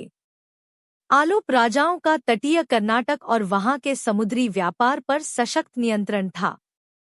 यह तटीय क्षेत्र चालुक्य साम्राज्य के लिए आर्थिक और सामरिक दोनों दृष्टियों से महत्वपूर्ण था, इसलिए पुलकेशिन द्वितीय के लिए आलुपों का अधीन होना आवश्यक था। जब पुलकेशिन द्वितीय ने दक्कन के मध्य और दक्षिणी क्षेत्रों को अपने अधिकार में संगठित कर लिया, तब उसने पश्चिमी तटीय क्षेत्रों की ओर ध्यान दिया। आलुप राज्य अपनी सामुद्रिक संपन्नता, व्यापारिक संपर्कों और स्थानीय प्रभाव के कारण चालुक्य साम्राज्य के लिए बाधा भी बन सकता था और अवसर भी। पुलकेशिन द्वितीय ने एक सुसंगठित सेना के साथ आलुप क्षेत्र पर आक्रमण किया और आलुप शासक को पराजित किया। इस विजय से चालुक्यों का प्रभाव पश्चिमी तट तक पहुंच गया और समुद्रपथ से होने वाला व्यापार भी उनके नियंत्रण में आ गया। आलुप वंश चालुक्य अधीनता स्वीकार करने को विवश हुआ और उसके शासकों को फ्यूडल प्रमुख के रूप में चालुक्य सत्ता के संरक्षकत्व में शासन चलाने की अनुमति दी गई। इस अभियान ने दक्कन में चालुक्य साम्राज्य की समुद्री शक्ति को भी मजबूत किया, क्योंकि अरब सागर से संपर्क स्थापित होना व्यापार, संसाधनों और सैनिक शक्ति, इन तीनों के विस्तार के लिए आवश्यक था। गंग वंश पर अभियान। गंग वंश विशेष रूप से पश्चिमी गंग, दक्कन का एक अत्यंत प्राचीन और प्रतिष्ठित राजवंश था, जिसकी राजनीतिक जड़ें मैसूर, कोलार और दक्षिण कर्नाटक में फैली थी। गंग राजाओं को उनकी दीर्घकालिक स्वतंत्रता, सैन्य शक्ति और स्थानीय समाज पर प्रभाव के कारण चालुक्यों का प्रतिद्वंदी माना जाता था। पुलकेशिन द्वितीय के लिए गंगों का अधीन होना रणनीतिक दृष्टि से अनिवार्य था, क्योंकि दक्षिण कर्नाटक चालुक्यों की दक्षिण दिशा की नीति के लिए प्रवेशद्वार माना जाता था। गंग वंश ने प्रारंभिक रूप में चालुक्यों का विरोध किया, क्योंकि वे अपनी स्वतंत्र सत्ता और प्रतिष्ठा बनाए रखना चाहते थे। पुलकेशिन द्वितीय ने गंगों पर आक्रमण किया और कठिन युद्ध के बाद उन्हें पराजित किया। यह अभियान चुनौतीपूर्ण था, क्योंकि गंग राजा युद्धकुशल, क्षेत्रीय रूप से सुदृढ़ और अपने किलों के कारण रक्षात्मक रूप से सुरक्षित थे। किंतु अंततः पुलकेशिन की रणनीति और सैन्य क्षमता के सामने गंगों को झुकना पड़ा। गंग वंश को चालुक्य अधीनता स्वीकार करनी पड़ी और उन्होंने राजनैतिक रूप से चालुक्य साम्राज्य का हिस्सा बनकर मित्र राज्य, फ्यूडाटरी स्टेट, की भूमिका अपनाई। इससे दक्षिण भारत के भीतर शक्ति संतुलन पूरी तरह चालुक्यों के पक्ष में हो गया। अब पुलकेशिन द्वितीय दक्षिण की ओर आगे बढ़ सकता था, जिसका परिणाम बाद में पल्लवों के विरुद्ध उसके प्रसिद्ध अभियानों में दिखाई देता है। अभियानों का महत्व। आलुप और गंग, इन दोनों वंशों पर विजय पुलकेशिन द्वितीय की दक्षिण भारत में विस्तृत सत्ता का संकेत है। इन अभियानों से निम्नलिखित राजनीतिक परिणाम उत्पन्न हुए। दक्कन का पश्चिमी तट चालुक्यों के प्रभाव में आया। इससे समुद्री व्यापार का नियंत्रण बढ़ा। दक्षिण कर्नाटक के प्रवेशद्वार पर चालुक्यों की पकड़ मजबूत हुई। गंग वंश की पराजय ने दक्कन और तमिल क्षेत्रों के बीच चालुक्यों का मार्ग सुरक्षित किया। दक्कन में चालुक्यों की सर्वोच्चता स्थापित हुई। स्थानीय शक्तियों के अधीन होने से पुलकेशिन के खिलाफ कोई संयुक्त गठबंधन नहीं रह गया। पल्लवों के विरुद्ध भविष्य की विजय की नींव तैयार हुई। अब चालुक्यों के दक्षिणी और पश्चिमी मोर्चे सुरक्षित थे। इस प्रकार आलुप और गंग वंशों पर पुलकेशिन द्वितीय के अभियानों ने चालुक्य साम्राज्य की शक्ति, प्रतिष्ठा और विस्तार को नई ऊंचाइयों पर पहुंचाया। ये विजय उसके शासनकाल के प्रारंभिक और अत्यंत महत्वपूर्ण सैन्य अध्यायों में गिनी जाती हैं, जिन्होंने आगे चलकर उसका स्थान दक्षिण भारत के महानतम सम्राटों में सुनिश्चित किया। कोंकण प्रदेश की विजय। पुलकेशिन द्वितीय के शासनकाल में कोंकण प्रदेश की विजय चालुक्य साम्राज्य के विस्तार और दक्कन पर उसकी सर्वाधिक सुदृढ़ पकड़ का महत्वपूर्ण चरण थी। कोंकण तट उस समय अत्यंत रणनीतिक क्षेत्र था। यह अरब सागर से निकट होने के कारण समुद्री व्यापार का केंद्र था और दक्कन को पश्चिमी दुनिया से जोड़ने वाला प्रमुख मार्ग भी था। इसलिए कोंकण पर अधिकार किसी भी शक्ति के आर्थिक और सैन्य दोनों हितों के लिए निर्णायक था। जब पुलकेशिन द्वितीय ने दक्कन पर अपना नियंत्रण स्थापित कर लिया, तब उसने तटीय क्षेत्रों की ओर ध्यान दिया, ताकि साम्राज्य को बाहरी व्यापारिक संपर्कों से सशक्त बनाया जा सके। कोंकण प्रदेश पर उस समय शिलाहारों और अन्य स्थानीय जातीय सरदारों का प्रभाव था, जो अपनी स्वतंत्र सत्ता बनाए हुए थे। पुलकेशिन द्वितीय ने उन्हें चालुक्य प्रभुत्व स्वीकार करने के लिए बाध्य करने की नीति अपनाई। उसने समुद्रतट की ओर सैन्य अभियान चलाया, जिसमें चालुक्य सेना ने दक्ष और संगठित रणनीति का प्रयोग किया। पहाड़ी तटीय भूभाग युद्ध के लिए कठिन माना जाता था, लेकिन पुलकेशिन की क्षमता और उसके सेनापतियों के कौशल के कारण चालुक्यों ने इन क्षेत्रों पर निर्णायक विजय प्राप्त की। इसके परिणामस्वरूप कोंकण का बड़ा भाग चालुक्य अधीन आ गया और वहां के शासकों को अधीनता स्वीकार करनी पड़ी। कोंकण पर नियंत्रण मिलने से चालुक्यों को अत्यंत बड़ा आर्थिक लाभ मिला। पश्चिमी तट पर स्थित बंदरगाह अब चालुक्य साम्राज्य के व्यापारिक केंद्र बन गए। अरब देशों, अफ्रीका और पश्चिम एशिया के साथ व्यापार अधिक सुरक्षित और व्यवस्थित हुआ। मसाले, हाथीदांत, कपास, धातु और मोतियों का व्यापार चालुक्यों के नियंत्रण में आने से साम्राज्य की संपन्नता में उल्लेखनीय वृद्धि हुई। इसके साथ ही समुद्री मार्गों की सुरक्षा और नौसैनिक गतिविधियों पर भी उनका प्रभुत्व बढ़ा। कोंकण की विजय का दूसरा महत्वपूर्ण परिणाम यह हुआ कि दक्कन के पश्चिमी मोर्चे पर चालुक्य सत्ता निर्विरोध स्थापित हो गई। अब न तो कोई स्थानीय शक्ति चालुक्यों के लिए खतरा थी और न ही समुद्र पार के व्यापारिक आक्रमणों का भय रह गया था।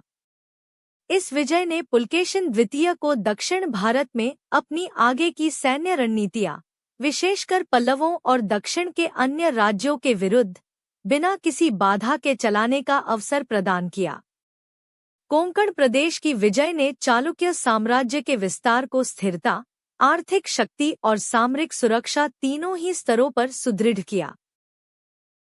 इस प्रकार पुलकेशिन द्वितीय द्वारा कोंकण प्रदेश पर विजय केवल एक सैन्य सफलता नहीं थी, बल्कि यह चालुक्य साम्राज्य की आर्थिक समृद्धि, सामुद्रिक शक्ति और दक्कन क्षेत्र पर स्थायी राजनीतिक अधिकार की अभिव्यक्ति भी थी। यह अभियान उसके शासनकाल की सबसे महत्वपूर्ण उपलब्धियों में गिना जाता है। देश की विजय। पुलकेशिन द्वितीय के शासनकाल में लाट, मालव तथा गुर्जर प्रदेश की विजय।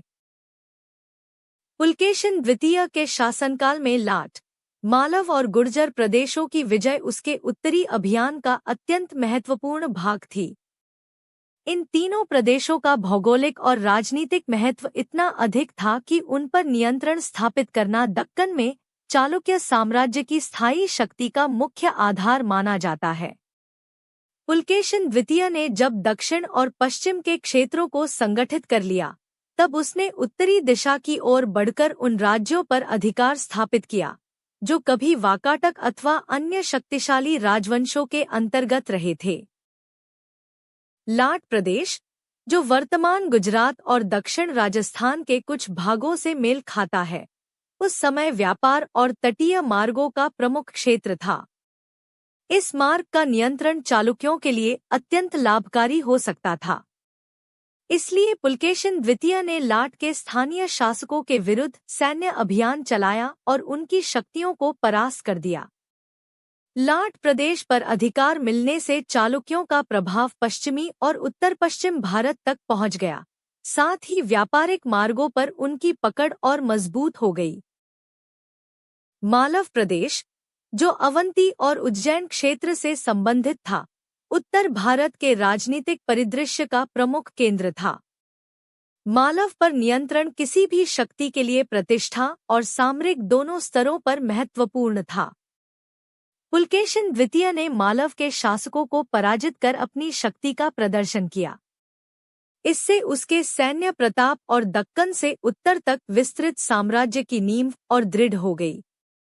मालव की विजय ने यह स्पष्ट कर दिया कि चालुक्य अब केवल दक्कन की शक्ति नहीं, बल्कि उत्तर भारत की राजनीतिक चुनौतियों का सामना करने वाला एक सक्षम साम्राज्य बन चुका था। गुर्जर प्रदेश की विजय पुलकेशिन द्वितीय की उत्तरी दिशा में अंतिम और अत्यंत महत्वपूर्ण उपलब्धियों में गिनी जाती है। गुर्जर राज्य उस समय पश्चिमी भारत का एक उभरता हुआ शक्तिशाली क्षेत्र था, जिसकी सैन्य क्षमता और भूस्थिति दोनों ही चालुक्यों के लिए चुनौतीपूर्ण थी। पुलकेशिन द्वितीय ने अपने संगठित सैन्य बल और रणनीति के सहारे गुर्जर प्रदेश को भी अधीन कर लिया। इस विजय से चालुक्यों का प्रभाव राजस्थान के दक्षिण भाग तक फैल गया और उत्तर भारत में उसका राजनीतिक प्रभाव कई गुना बढ़ गया। लाट, मालव और गुर्जर प्रदेशों की विजय ने पुलकेशिन द्वितीय को दक्कन का सर्वोच्च शासक ही नहीं, बल्कि उत्तर भारत की राजनीतिक शक्ति के समान दर्जा प्रदान कर दिया। इन उत्तरी विजयों ने उसके साम्राज्य को नर्मदा तक विस्तृत कर दिया और नर्मदा उसकी उत्तरी सीमा बन गई। यही वह समय था जब हर्षवर्धन के साथ उसका प्रसिद्ध संघर्ष हुआ और वह नर्मदा तट पर हर्ष को रोकने में सफल रहा, जो उसकी उत्तरी विजयों का प्रत्यक्ष परिणाम था। इस प्रकार लाट, मालव तथा गुर्जर प्रदेशों की विजय ने चालुक्यों को दक्कन की सत्ता से उठाकर एक विशाल और प्रभावशाली साम्राज्य की श्रेणी में स्थापित कर दिया। पुलकेशिन द्वितीय की ये सफलताएं उसके राजनीतिक कौशल, सैन्य शक्ति और दक्कन की राजनीतिक एकता स्थापित करने के उसके संकल्प को पूरी तरह सिद्ध करती हैं। हर्ष से युद्ध। पुलकेशिन द्वितीय और उत्तर भारत के सम्राट हर्षवर्धन के बीच हुआ युद्ध दक्कन और उत्तर भारत की राजनीतिक शक्ति संतुलन को निर्णायक रूप से प्रभावित करने वाली ऐतिहासिक घटना थी। यह संघर्ष केवल दो राजाओं के बीच शक्ति प्रदर्शन नहीं था, बल्कि दो महान साम्राज्यों, चालुक्य और पुष्यभूति, के प्रभुत्व का प्रश्न था। हर्षवर्धन के शासनकाल में उत्तर भारत एकीकृत था और उसकी महत्वाकांक्षा दक्कन पर अपना प्रभाव बढ़ाने की थी, जबकि पुलकेशिन द्वितीय दक्कन की स्वतंत्रता और अपनी साम्राज्यवादी स्थिति को बनाए रखने के लिए दृढ़ संकल्पित था। जब पुलकेशिन द्वितीय ने दक्कन के कई राज्यों, जैसे कदम्ब, आलुप, गंग और कोंकण, को अधीन कर लिया और उत्तर की ओर लाट, मालव तथा गुर्जर प्रदेशों पर विजय प्राप्त कर अपना प्रभाव बढ़ाया, तब हर्षवर्धन का ध्यान इस बढ़ती हुई शक्ति पर गया। हर्ष ने नर्मदा के दक्षिण की ओर बढ़कर अपनी सीमा विस्तार की नीति अपनाई। उसे यह विश्वास था कि उसकी शक्ति के सामने दक्षिण के किसी भी राजा का प्रतिरोध टिक नहीं पाएगा। किंतु यही अतिआत्मविश्वास उसकी सबसे बड़ी चुनौती बन गया। पुलकेशिन द्वितीय ने परिस्थिति का सूक्ष्म अध्ययन कर यह समझ लिया कि हर्षवर्धन का आक्रमण दक्कन की स्वतंत्रता के लिए गंभीर खतरा है। उसने अपने उत्तरी सीमांत क्षेत्रों को मजबूत किया, सेना को सुसंगठित किया और नर्मदा को एक प्राकृतिक रक्षारेखा के रूप में उपयोग किया। जब दोनों सेनाएं नर्मदा के तट पर आमने सामने आईं, तो यह स्पष्ट था कि यह युद्ध दोनों साम्राज्यों की प्रतिष्ठा का प्रश्न बन चुका है। युद्ध अत्यंत भीषण हुआ। हर्ष की सेना अपनी विशालता के लिए प्रसिद्ध थी, पर उसके सैनिक दक्कन के कठिन स्थल रूप से कम परिचित थे। इसके विपरीत पुलकेशिन के सैनिकों ने नर्मदा घाटी के भूगोल का लाभ उठाते हुए अत्यंत कुशल युद्ध रणनीति अपनाई। उसने अपनी सेना को इस प्रकार व्यवस्थित किया कि हर्ष की अग्रिम पंक्तियां टूटती गईं। अंततः इस युद्ध में हर्षवर्धन को पीछे हटना पड़ा और पुलकेशिन द्वितीय ने नर्मदा को अपनी उत्तरी सीमा के रूप में संरक्षित रखा। ऐहोल अभिलेख, जिसे उसके दरबारी कवि रविकीर्ति ने लिखा, गर्व से उल्लेख करता है कि पुलकेशिन द्वितीय ने उत्तरथस्वामी हर्ष को नर्मदा तट पर रोक दिया और उसे विजय प्राप्त करने से वंचित कर दिया। यह वर्णन न केवल चालुक्यों की सैन्य शक्ति का प्रमाण है, बल्कि यह भी दर्शाता है कि दक्षिण भारत ने हर्ष जैसे उत्तर भारत के सर्वोच्च सम्राट के सामने अपनी स्वतंत्रता कायम रखी। इस युद्ध का अत्यंत बड़ा ऐतिहासिक महत्व है। पहली बार उत्तर भारत का सर्वाधिक शक्तिशाली राजा दक्कन की सीमा पार करने में असफल रहा। यह घटना दक्कन की राजनैतिक एकता, चालुक्यों की शक्ति और पुलकेशिन द्वितीय की सैन्य प्रतिभा का प्रतीक बन गई। यह वही विजय थी जिसने पुलकेशिन द्वितीय को दक्षिण भारत का सर्वश्रेष्ठ सम्राट और अजेय योद्धा के रूप में प्रतिष्ठित किया। इस प्रकार हर्षवर्धन के साथ युद्ध पुलकेशिन द्वितीय के जीवन का सबसे गौरवपूर्ण अध्याय था, जिसने न केवल चालुक्य साम्राज्य को अभूतपूर्व प्रतिष्ठा दिलाई, बल्कि भारतीय इतिहास में दक्कन की स्वायत्त राजनीतिक पहचान को स्थायी रूप से स्थापित किया। त्रिमहाराष्ट्र पर अधिकार। पुलकेशिन द्वितीय द्वारा त्रिमहाराष्ट्र पर अधिकार स्थापित करना उसके शासनकाल की उन उपलब्धियों में से एक था, जिसने चालुक्य साम्राज्य की प्रतिष्ठा और राजनीतिक शक्ति को दक्कन में सर्वाधिक ऊंचाई पर पहुंचा दिया। त्रिमहाराष्ट्र उस समय दक्कन का एक विस्तृत और अत्यंत महत्वपूर्ण क्षेत्र था, जिसमें आधुनिक महाराष्ट्र के बड़े भूभाग के साथ साथ उत्तरी कर्नाटक और आंध्र प्रदेश के कुछ हिस्से सम्मिलित थे। यह क्षेत्र न केवल भौगोलिक दृष्टि से विशाल था, बल्कि राजनीतिक रूप से भी अत्यंत प्रभावशाली माना जाता था।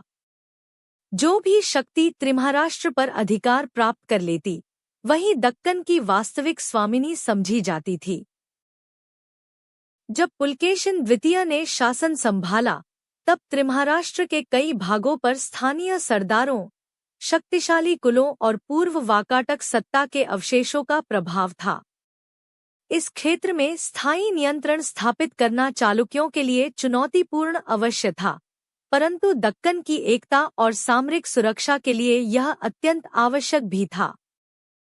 पुलकेशिन द्वितीय ने अपनी सामरिक समझ और युद्ध नीति के आधार पर इस क्षेत्र में क्रमबद्ध रूप से अभियान चलाया। उसने सबसे पहले उन सरदारों को पराजित किया जो चालुक्य सत्ता का विरोध कर रहे थे, और धीरे धीरे त्रिमहाराष्ट्र के भीतरी क्षेत्रों पर अपना अधिकार स्थापित किया। त्रिमहाराष्ट्र पर अधिकार केवल सैन्य विजय नहीं था, यह एक व्यापक राजनीतिक उद्देश्य का हिस्सा था। इस क्षेत्र पर नियंत्रण से चालुक्यों को दक्कन के मध्य में एक स्थिर और संगठित आधार प्राप्त हुआ, जिससे साम्राज्य का विस्तार और प्रशासन दोनों आसान हो गए। पुलकेशिन द्वितीय ने इस क्षेत्र में प्रांतों का पुनर्गठन किया, स्थानीय प्रशासन को संगठित किया और कर व्यवस्था को व्यवस्थित रूप दिया। इस प्रकार त्रिमहाराष्ट्र चालुक्य साम्राज्य का एक केंद्रीय हिस्सा बन गया। त्रिमहाराष्ट्र पर अधिकार स्थापित होने का एक महत्वपूर्ण परिणाम यह हुआ कि चालुक्य साम्राज्य की उत्तरी सीमा पूरी तरह सुरक्षित हो गई। अब न तो स्थानीय शक्तियां चालुक्यों का विरोध कर सकती थी, और न ही उत्तर भारत की कोई शक्ति इस क्षेत्र के माध्यम से दक्कन पर दबाव बना सकती थी।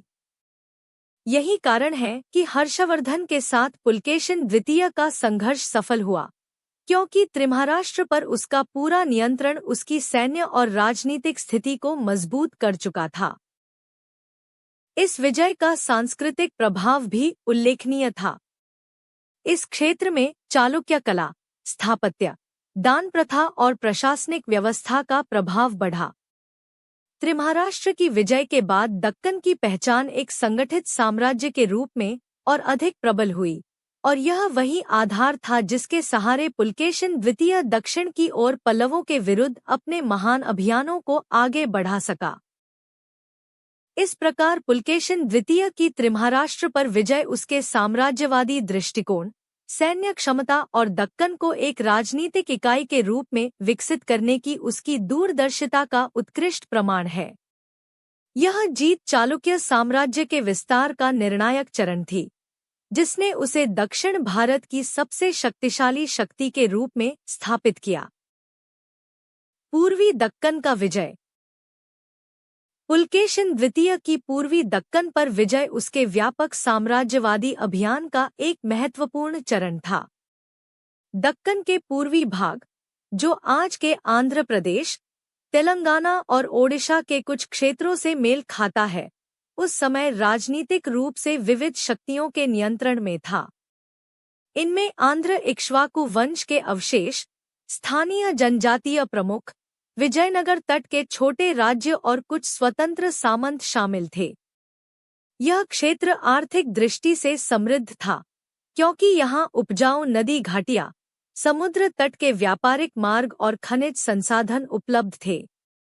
इसलिए पुलकेशिन द्वितीय के लिए पूर्वी दक्कन पर अधिकार केवल क्षेत्रीय विस्तार नहीं, बल्कि सामरिक और आर्थिक दृष्टि से भी आवश्यक था। पुलकेशिन द्वितीय ने पहले दक्कन के मध्य और पश्चिमी क्षेत्रों को पूर्णतः संगठित किया, फिर उसने अपनी सेना को पूर्व की ओर अग्रसर किया। पूर्वी दक्कन के शासकों में चालुक्यों के बढ़ते प्रभाव के कारण असंतोष था, और वे अपनी स्वतंत्रता बनाए रखना चाहते थे। लेकिन पुलकेशिन द्वितीय की सैन्य शक्ति, उसकी योजना और स्थानीय भूगोल की समझ ने अभियान को सफल बनाया। धीरे धीरे उसने कृष्णा, गोदावरी और वारंगल के आसपास के क्षेत्रों को अपने नियंत्रण में ले लिया। पूर्वी दक्कन की विजय का सबसे बड़ा लाभ यह था कि चालुक्य साम्राज्य पूर्वी तट तक पहुंच गया। पूर्वी तट पर स्थित बंदरगाहों और व्यापारिक केंद्रों पर नियंत्रण मिलने से चालुक्यों को समुद्री व्यापार का अत्यंत बड़ा लाभ मिला। आंध्र तट उस समय दक्षिण पूर्व एशिया और श्रीलंका के साथ व्यापारिक संपर्कों का मुख्य मार्ग था और इस पर अधिकार चालुक्यों की आर्थिक शक्ति को दोगुना कर सकता था। पुलकेशिन द्वितीय ने इन मार्गों को सुरक्षित किया और कई व्यापारिक केंद्रों को चालुक्य प्रशासन के अंतर्गत संगठित किया। पूर्वी दक्कन की विजय से राजनीतिक दृष्टि से भी लाभ हुआ। इस अभियान के परिणामस्वरूप चालुक्यों का प्रभाव ओडिशा के दक्षिणी भागों और आंध्र प्रदेश के भीतरी क्षेत्रों तक फैल गया। इससे वह क्षेत्र, जो पहले स्वतंत्र छोटे राज्यों में विभाजित था, अब चालुक्य साम्राज्य के प्रशासनिक ढांचे में सम्मिलित होने लगा। इस नियंत्रण से पुलकेशिन द्वितीय को पल्लवों के विरुद्ध रणनीतिक बढ़त मिली, क्योंकि अब उसके पास न केवल दक्षिण और पश्चिम के क्षेत्र सुरक्षित थे, बल्कि पूर्वी तट भी उसके नियंत्रण में था। इसने उसे कांचीपुरम की ओर अभियान चलाने में भौगोलिक सुविधा और सामरिक सुरक्षा प्रदान की। पूर्वी दक्कन की विजय का सांस्कृतिक प्रभाव भी महत्वपूर्ण था।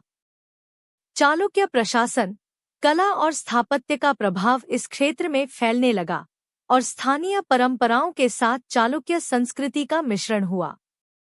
यह क्षेत्र आगे चलकर पूर्वी चालुक्यों के उदय का आधार भी बना, जो स्वयं पुलकेशिन द्वितीय के वंश से ही जुड़े थे। इस प्रकार पुलकेशिन द्वितीय की पूर्वी दक्कन पर विजय उसके साम्राज्य के विस्तार में निर्णायक सिद्ध हुई। इससे न केवल चालुक्यों की राजनीतिक शक्ति बढ़ी, बल्कि आर्थिक और सामरिक दृष्टि से भी साम्राज्य अत्यंत सुदृढ़ हुआ। यह विजय उसकी व्यापक साम्राज्यवादी दृष्टि और दक्कन को एक सुदृढ़ राजनीतिक इकाई के रूप में स्थापित करने की उसकी क्षमता का स्पष्ट प्रमाण है। पुलकेशिन द्वितीय चालुक्य पल्लव संघर्ष। पुलकेशिन द्वितीय के शासनकाल में चालुक्य पल्लव संघर्ष दक्षिण भारत के इतिहास की सबसे निर्णायक और व्यापक राजनीतिक घटनाओं में से एक था। यह संघर्ष केवल दो राजवंशों के बीच सत्ता का टकराव नहीं था, बल्कि दक्कन और तमिल प्रदेशों के बीच लंबे समय से चल रही राजनीतिक प्रतियोगिता का चरम रूप था। दक्कन में चालुक्य शक्ति का उदय और तमिल क्षेत्र में पल्लवों का प्रबल वर्चस्व दोनों को एक दूसरे से टकराव की दिशा में ले ही आया था। पुलकेशिन द्वितीय इस संघर्ष का मुख्य पात्र बना और उसके समय में यह प्रतिस्पर्धा एक पूर्ण युद्ध में परिवर्तित हो गई। पुलकेशिन द्वितीय ने जब दक्कन को पूरी तरह संगठित कर लिया, कदंब, आलुप, गंग, कोंकण, लाट, मालव और पूर्वी दक्कन जैसे क्षेत्रों पर अधिकार स्थापित कर लिया, तब उसके सामने पल्लव साम्राज्य ही एकमात्र बड़ी शक्ति बची थी जो उसके विस्तार का मार्ग रोक सकती थी। पल्लवों की राजधानी कांचीपुरम उस समय दक्षिण भारत का सांस्कृतिक एवं राजनीतिक केंद्र थी और महेंद्रवर्मन प्रथम एक सक्षम तथा महत्वाकांक्षी शासक था। दोनों साम्राज्यों के बीच आर्थिक संसाधनों, व्यापार मार्गों, भूक्षेत्र और प्रतिष्ठा के लिए प्रतिस्पर्धा होना अवश्यंभावी था। संघर्ष का पहला चरण पुलकेशिन द्वितीय की सफलता के रूप में सामने आया। उसने दक्षिण की ओर अभियान चलाया और पल्लव क्षेत्रों में प्रवेश कर कई सीमावर्ती प्रदेशों पर अधिकार स्थापित किया। ऐहोल अभिलेख के अनुसार पुलकेशिन ने महेंद्रवर्मन प्रथम को युद्ध में पराजित किया और उसे पीछे हटने पर विवश किया। इस विजय ने चालुक्य साम्राज्य की प्रतिष्ठा को दक्कन से तमिल प्रदेश तक फैला दिया। महेंद्रवर्मन की पराजय यह संकेत थी कि दक्कन की शक्ति अब उत्तर और दक्षिण दोनों दिशाओं में अपना प्रभाव स्थापित कर चुकी है। लेकिन यह संघर्ष यहीं समाप्त नहीं हुआ। पुलकेशिन की इस विजय ने पल्लवों के गर्व को गंभीर चुनौती दी और महेंद्रवर्मन के उत्तराधिकारी नरसिंहवर्मन प्रथम ने इसे व्यक्तिगत और राजवंशी सम्मान का प्रश्न बना लिया। उसने अपनी सैन्य शक्ति का पुनर्गठन किया और चालुक्यों पर पलटवार की तैयारी की। नरसिंहवर्मन प्रथम पल्लव इतिहास के सबसे सक्षम और आक्रामक शासकों में से एक था और उसने इस संघर्ष को निर्णायक बनाने में कोई कमी नहीं छोड़ी। संघर्ष के दूसरे चरण में पल्लवों ने आक्रमण का नेतृत्व किया। नरसिंहवर्मन प्रथम की सेना ने चालुक्यों के क्षेत्रों पर लगातार हमले किए और दक्कन के भीतर तक प्रवेश किया। अंततः पल्लव सेना वातापी, बदामी तक पहुंच गई, जो चालुक्यों की राजधानी और शक्ति का केंद्र थी। इसी अभियान के दौरान पुलकेशिन द्वितीय का अंतिम युद्ध माना जाता है, जिसमें वह मारा गया। पल्लवों ने वातापी पर अल्पकालिक अधिकार भी स्थापित किया और नरसिंहवर्मन ने स्वयं को वातापीकोन, वातापी विजेता की उपाधि से सम्मानित किया। यह घटना चालुक्य साम्राज्य के लिए गंभीर आघात थी, परंतु यह पराजय स्थायी नहीं रही। समय के साथ चालुक्य शक्ति ने पुनः संगठित होकर पल्लवों के प्रभुत्व को चुनौती दी, विशेषकर विक्रमादित्य प्रथम के समय में। फिर भी पुलकेशिन द्वितीय के जीवन का अंत पल्लवों के हाथों हुआ, जो इस संघर्ष की सबसे नाटकीय और ऐतिहासिक परिणति थी। चालुक्य पल्लव संघर्ष का महत्व केवल साम्राज्यवादी टकराव तक सीमित नहीं था। इस संघर्ष ने दक्षिण भारत की राजनीतिक सीमाओं, कला और संस्कृति, स्थापत्य शैली तथा राजनैतिक विचारधारा को गहराई से प्रभावित किया। पल्लवों और चालुक्यों दोनों की कला, विशेष रूप से बदामी की गुफाएं और कांचीपुरम की मूर्तिकला, इस संघर्ष के दौरान और बाद में नई ऊंचाइयों तक पहुंची। इस प्रकार पुलकेशिन द्वितीय और पल्लवों के बीच संघर्ष दक्षिण भारत के इतिहास की वह अद्वितीय घटना है जिसमें दक्कन और तमिल प्रदेश की शक्तियां अपने चरम रूप में आमने सामने आईं। यह संघर्ष उसकी साम्राज्यवादी नीतियों की परिणति ही नहीं, बल्कि दक्षिण भारत की राजनीतिक संरचना को नई दिशा देने वाली निर्णायक ऐतिहासिक घटना भी है। विक्रमादित्य प्रथम 655-681 ई। विक्रमादित्य प्रथम बदामी चालुक्यों के उन शासकों में से था जिनके शासनकाल ने चालुक्य साम्राज्य को पतन की स्थिति से पुनः उभार कर स्थिरता और गौरव की दिशा में आगे बढ़ाया। पुलकेशिन द्वितीय की मृत्यु के बाद चालुक्य साम्राज्य लगभग संकटग्रस्त हो गया था। पल्लवों ने वातापी, बदामी पर अधिकार कर लिया था और साम्राज्य की राजनीतिक तथा सैन्य शक्ति बिखरने लगी थी। ऐसी कठिन परिस्थिति में विक्रमादित्य प्रथम ने गद्दी संभाली और चालुक्य साम्राज्य के पुनरुत्थान की प्रक्रिया प्रारंभ की। उसका शासनकाल दक्कन के इतिहास में पुनर्निर्माण और पुनरुत्थान का स्वर्ण अध्याय माना जाता है। विक्रमादित्य प्रथम का मुख्य उद्देश्य था पल्लवों द्वारा छीने गए प्रदेशों को पुनः प्राप्त करना और चालुक्य साम्राज्य की प्रतिष्ठा को बहाल करना। उसने प्रारंभ में साम्राज्य के विघटित भागों को संगठित किया, सेना को मजबूत किया और प्रशासन को स्थिर रूप दिया। इसके बाद उसने दक्षिण की ओर पल्लवों के विरुद्ध अनेक सुसंगठित सैन्य अभियान चलाए। यद्यपि प्रारंभिक अभियानों में उसे कुछ कठिनाइयां आईं, लेकिन उसकी दृढ़ता, युद्ध कौशल और राजनीतिक बुद्धिमत्ता ने उसे अंततः सफलता दिलाई। उसने पल्लवों की सेना को पीछे हटने पर मजबूर किया और धीरे धीरे अपना नियंत्रण दक्कन के दक्षिणी क्षेत्रों पर पुनः स्थापित किया। विक्रमादित्य प्रथम ने कांचीपुरम की ओर प्रत्यक्ष आक्रमण तो नहीं किया, परंतु पल्लवों की शक्ति को कमजोर कर दिया और वातापी पर उनका प्रभाव पूर्णतः समाप्त कर दिया। उसने चालुक्य साम्राज्य की राजधानी को पुनः सुरक्षित किया और पल्लवों के आक्रमणों को रोककर वह राजनीतिक संतुलन बहाल किया जो पुलकेशिन द्वितीय की मृत्यु के बाद टूट गया था। इस सफलता के कारण उसे राजामल्ल और विक्रमादित्य जैसे सम्मानसूचक उपाधियां मिलीं, जो उसकी वीरता और साम्राज्य के पुनरुद्धार में उसकी भूमिका को दर्शाती है। विक्रमादित्य प्रथम ने अपने शासनकाल में केवल सेना और राजनीति को ही महत्व नहीं दिया, बल्कि प्रशासनिक और सांस्कृतिक क्षेत्रों में भी उल्लेखनीय कार्य किए।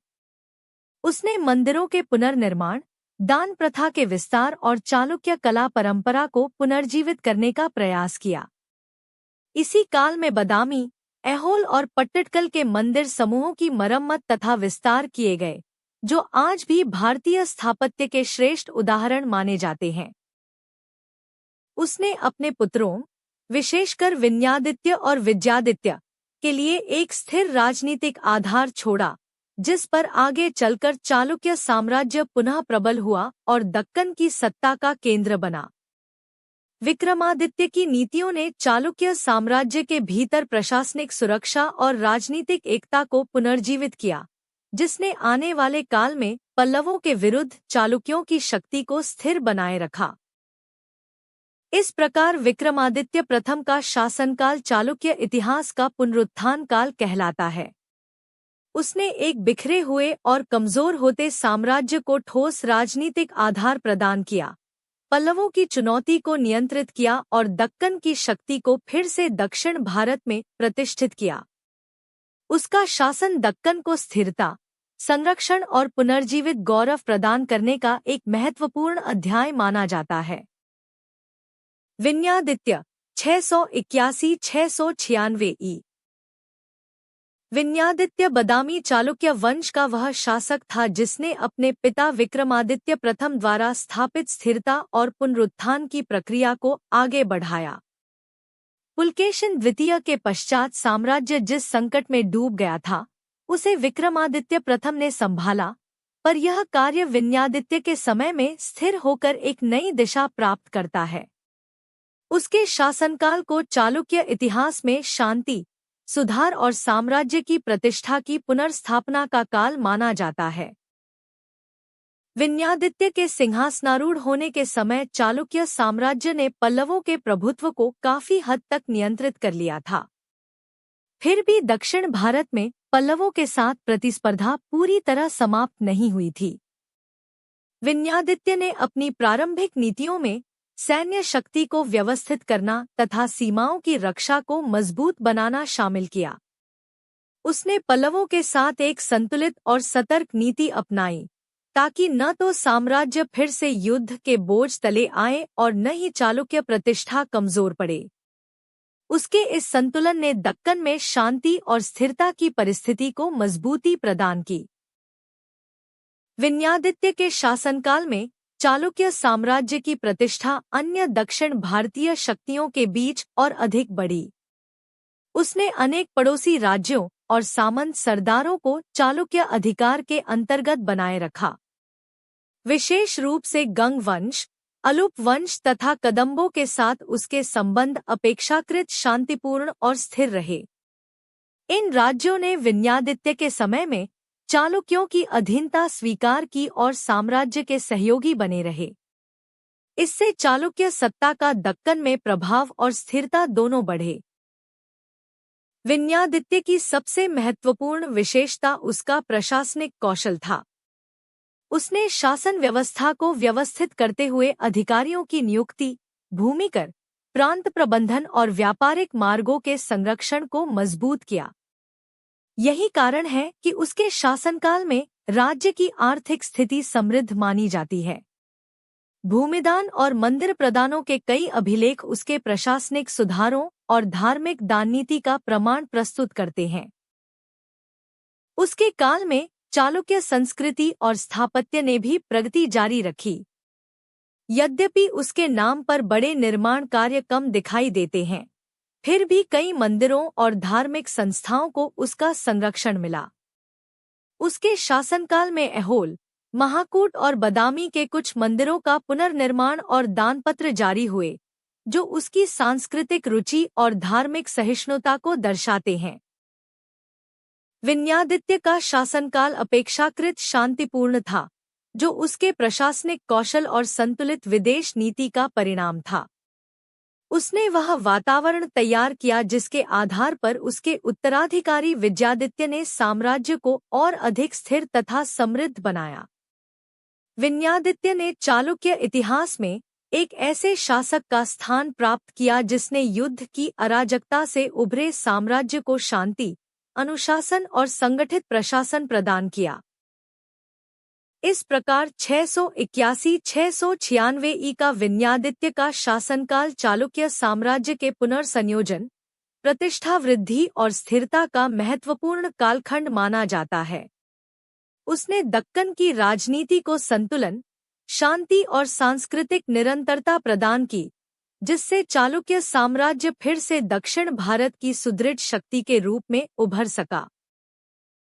विद्यादित्य 696-733 विद्यादित्य बदामी चालुक्य इतिहास का वह शासक था जिसने अपने पिता विन्यादित्य द्वारा स्थापित स्थिरता, अनुशासन और प्रशासनिक व्यवस्था को आगे बढ़ाते हुए साम्राज्य को एक दीर्घकालिक शांति और समृद्धि प्रदान की। उसका शासनकाल चालुक्य वंश में सबसे लंबे शासनकालों में से एक था और इसे दक्कन के राजनीतिक इतिहास का स्थिरता और सौम्यता का युग भी कहा जाता है। पुलकेशिन द्वितीय की मृत्यु के बाद जिस अस्थिरता से साम्राज्य धीरे धीरे उभर रहा था, विद्यादित्य ने उसे पूर्ण और परिपक्व रूप प्रदान किया। विद्यादित्य के शासनकाल की सबसे महत्वपूर्ण विशेषता यह थी कि वह एक शांतिप्रिय, स्थिर और व्यावहारिक शासक था। उसके काल में कोई बड़ा युद्ध या राजनीतिक उथल-पुथल नहीं पाया जाता। उसने चालुक्य साम्राज्य के उन सीमांत क्षेत्रों को सुरक्षित रखा जिन्हें विक्रमादित्य प्रथम और विन्यादित्य ने संगठित किया था। साम्राज्य की सीमाएं स्थिर बनी रहीं और पड़ोसी शक्तियों के साथ उसके संबंध नियंत्रित और संतुलित रहे। पल्लवों के साथ संघर्ष का दबाव उसके शासनकाल में बहुत कम हो गया था। पल्लव वंश उस समय नरसिंहवर्मन द्वितीय और उसके उत्तराधिकारियों के अधीन था, जो अपेक्षाकृत शांतिपूर्ण नीति अपनाए हुए थे। विद्यादित्य ने इस परिस्थिति का लाभ उठाते हुए दक्षिण में चालुक्य प्रतिष्ठा को बिना युद्ध के बनाए रखने की नीति अपनाई। गंग, कदंब और अलुप जैसे सामंत राज्यों ने भी उसकी अधीनता और चालुक्य प्रभुत्व को स्वीकार किया हुआ था, जिससे दक्कन में शांति और स्थिरता बनी रही। प्रशासनिक दृष्टि से विद्यादित्य का शासनकाल अत्यंत महत्वपूर्ण था। उसने भूमि प्रबंधन, राजस्व प्रणाली, व्यापार और जल व्यवस्था पर विशेष ध्यान दिया। उसके काल में जारी भूमिदान और मंदिरदान संबंधी अभिलेख यह प्रमाणित करते हैं कि उसने धार्मिक और सामाजिक संस्थाओं को उदारतापूर्वक संरक्षण दिया। उसके शासन में चालुक्य साम्राज्य की आर्थिक स्थिति मजबूत हुई और कृषि तथा व्यापार का विकास हुआ। दक्कन के भीतर आंतरिक मार्गों, जल स्रोतों और गांवों की व्यवस्था को सुधारने के प्रयास उसके प्रशासनिक कौशल का प्रमाण है। विद्यादित्य द्वारा संरक्षित सांस्कृतिक और धार्मिक गतिविधियों का दक्कन की कला पर गहरा प्रभाव पड़ा। अनेक मंदिरों का पुनर्निर्माण तथा धार्मिक संस्थाओं को दी गई सहायता चालुक्य कला की निरंतरता का आधार बनी। उसके शासनकाल में शैव, वैष्णव, जैन और बौद्ध सभी संप्रदायों का सम्मानपूर्वक स्थान था, जिससे दक्कन का धार्मिक वातावरण सौहार्दपूर्ण बना रहा। विद्यादित्य के दीर्घकालीन और स्थिर शासन ने चालुक्य साम्राज्य को आर्थिक समृद्धि, प्रशासनिक स्थिरता और सांस्कृतिक उन्नति प्रदान की।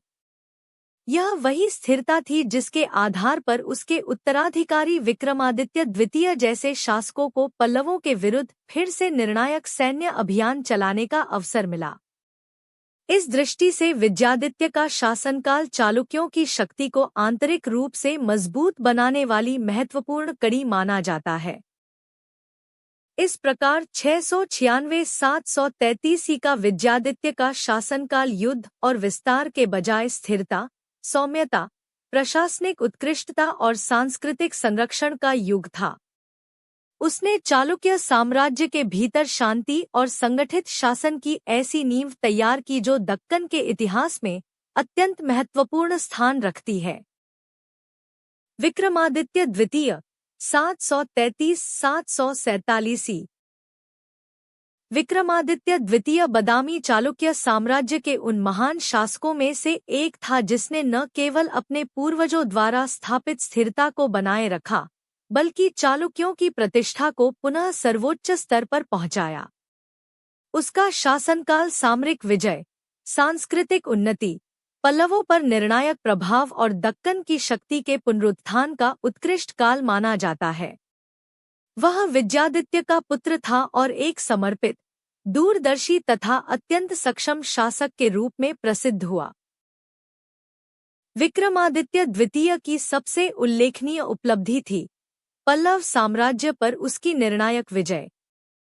पुलकेशिन द्वितीय की मृत्यु के बाद चालुक्यों और पल्लवों के बीच की प्रतिद्वंद्विता शांत नहीं हुई थी। यद्यपि विक्रमादित्य प्रथम और विजयादित्य ने साम्राज्य को पुनः स्थिर किया था, पर पल्लवों का प्रभाव अभी भी दक्षिण भारत में सशक्त था।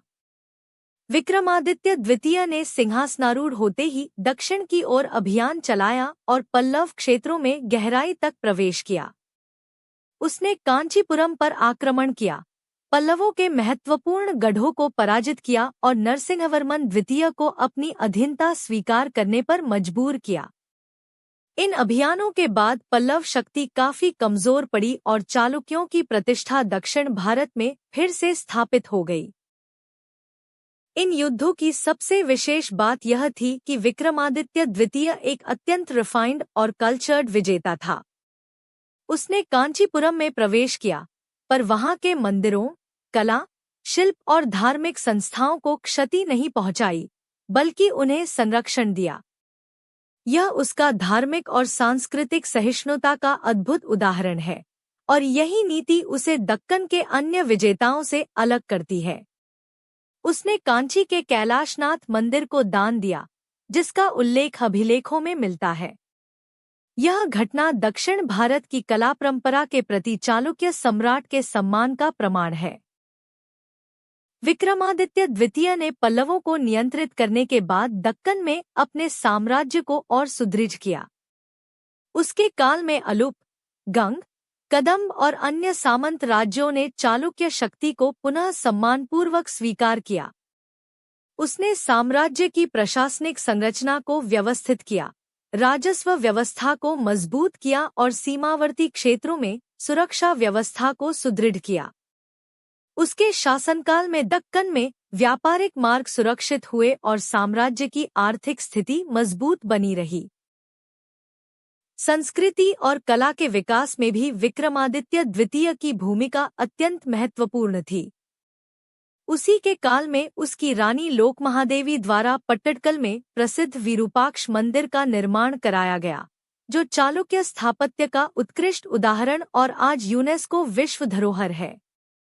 यह मंदिर न केवल चालुक्य कला की श्रेष्ठता का प्रतीक है, बल्कि उसके शासनकाल की सांस्कृतिक समृद्धि को भी दर्शाता है।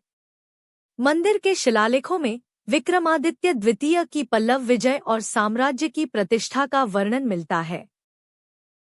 विक्रमादित्य द्वितीय का शासनकाल कुल मिलाकर दक्कन में शक्ति, सम्मान और संस्कृति का अद्वितीय संयोजन प्रस्तुत करता है। उसके समय में चालुक्य साम्राज्य अपनी राजनीतिक शक्ति के चरम पर पहुंच गया था। उसने अपने पूर्वज पुलकेशिन द्वितीय के अधूरे कार्यों को पूरा किया, पल्लवों को फिर से नियंत्रित कर दक्कन की श्रेष्ठता को सिद्ध किया।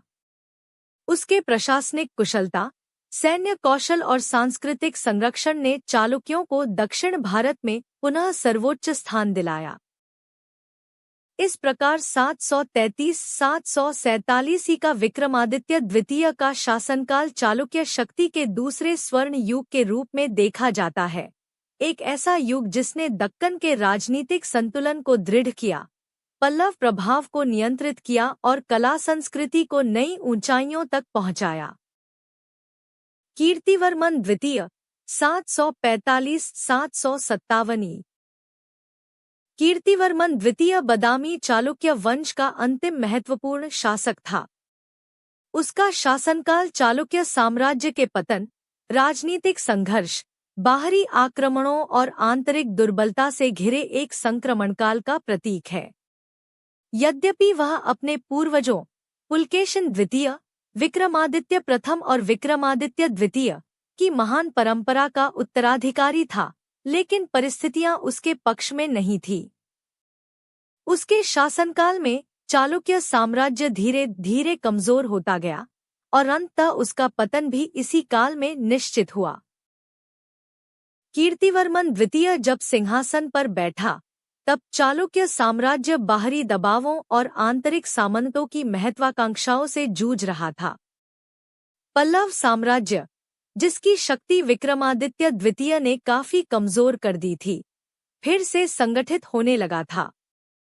पल्लव शासक नंदिवर्मन द्वितीय उसके सबसे बड़े प्रतिद्वंद्वी के रूप में सामने आया। कीर्तिवर्मन द्वितीय ने आरंभ में पल्लवों के विरुद्ध साहस दिखाया, परंतु उसके सैन्य कौशल और संसाधन उन शक्तिशाली हमलों का सामना करने के लिए पर्याप्त नहीं थे। पल्लव लगातार सीमावर्ती क्षेत्रों पर दबाव बनाते रहे, जिससे चालुक्यों की शक्ति तेजी से क्षीण होती गई। चालुक्य साम्राज्य की सबसे बड़ी कमजोरी इस समय उसकी आंतरिक अस्थिरता थी। सामंत शासक चालुक्य सत्ता से विमुख होने लगे और अपने अपने क्षेत्रों में स्वतंत्रता की ओर बढ़ने लगे। विशेष रूप से राष्ट्रकूटों का उभार कीर्तिवर्मन द्वितीय के लिए सबसे चुनौतीपूर्ण घटना थी। राष्ट्रकूट प्रमुख दंतिदुर्ग अत्यंत महत्वाकांक्षी था और उसने चालुक्यों की कमजोर पड़ती सत्ता का लाभ उठाते हुए धीरे धीरे दक्कन में अपना प्रभाव बढ़ाना शुरू किया। वह चालुक्यों का सामंत होते हुए भी स्वतंत्रता चाहता था और इस उद्देश्य से उसने चालुक्य शासन के विरुद्ध निर्णायक अभियान चलाए। दंतिदुर्ग के नेतृत्व में राष्ट्रकूटों ने चालुक्य क्षेत्रों पर कई बार आक्रमण किया। कीर्तिवर्मन द्वितीय इन आक्रमणों को रोकने में असमर्थ रहा। अंततः दंतिदुर्ग ने चालुक्य सेना को परास्त कर दिया और 753 ई के आसपास उसने अपने को स्वतंत्र सम्राट घोषित कर दिया। यद्यपि कीर्तिवर्मन द्वितीय का नाम 757 ई तक मिलता है, पर वास्तविक राजनीतिक शक्ति उसके हाथ से लगभग पूरी तरह निकल चुकी थी। यही वह समय था जब बदामी चालुक्य साम्राज्य का राजनैतिक अस्तित्व समाप्त हो गया और दक्कन में राष्ट्रकूट साम्राज्य का उदय हुआ। इसके बावजूद कीर्तिवर्मन द्वितीय को पूरी तरह दुर्बल शासक कहना उचित नहीं होगा। उसने अपनी परिस्थितियों के अनुरूप शासन चलाने का प्रयास किया, साम्राज्य के बिखरते हिस्सों को संभालने की कोशिश की और सांस्कृतिक परंपराओं को यथासंभव बनाए रखा। उसके काल में कुछ धार्मिक दान और मंदिर संबंधी गतिविधियों के अभिलेख भी मिलते हैं, जो यह दर्शाते हैं कि चालुक्य सांस्कृतिक परंपरा अभी जीवित थी, भले ही राजनीतिक शक्ति क्षीण हो चुकी थी। कीर्तिवर्मन द्वितीय की असफलताएं वस्तुतः उसके व्यक्तिगत गुणों से अधिक परिस्थितियों की देन थी। उसका शासनकाल दक्कन की राजनीति का वह मोड़ था जहां चालुक्यों का दीर्घकालीन शासन समाप्त हुआ और दंतिदुर्ग तथा राष्ट्रकूटों ने शक्ति का केंद्र अपने हाथ में ले लिया। इसलिए उसका काल चालुक्य वंश के अंतिम अध्याय और दक्षिण भारत की शक्ति संतुलन में बड़े परिवर्तन का सूचक है। इस प्रकार 745-757 ई का कीर्तिवर्मन द्वितीय का शासनकाल पतन, संघर्ष और साम्राज्य के अवसान का काल है। यह वह समय था जब चालुक्य वंश अपना गौरव खो रहा था और राष्ट्रकूटों जैसी नई शक्तियां दक्कन के इतिहास में आगे बढ़ने लगी थी। ऐहोल अभिलेख। यह लेख कवि रविकीर्ति द्वारा उत्कीर्ण कराया गया था। इसमें चालुक्य वंश, विशेषकर पुलकेशिन द्वितीय के जीवन, विजयों और साम्राज्य की प्रतिष्ठा का वर्णन है। हिंदी भाषांतरण। चालुक्य कुल सूर्य के समान तेजस्वी है, जिसकी कीर्ति आकाश तक फैली है। इस कुल के पूर्वज महान योद्धा, दानवीर और धर्म पालक रहे हैं। इसी कुल में जन्म हुआ उस पुण्यात्मा राजा का, जिसने दक्कन भूमि को सुशोभित किया। इस महान वंश के आरंभ में एक वीर पुरुष था, जो भगवान विष्णु के आशीर्वाद से उत्पन्न हुआ था। उसी से यह उज्ज्वल वंश आरंभ हुआ जिसे चालुक्य कुल कहा गया। इस वंश में जयसिंह, रणराग, पुलकेशिन प्रथम, कीर्तिवर्मन प्रथम जैसे पराक्रमी राजा हुए, जिन्होंने अपने शौर्य और दान से पृथ्वी का पालन किया।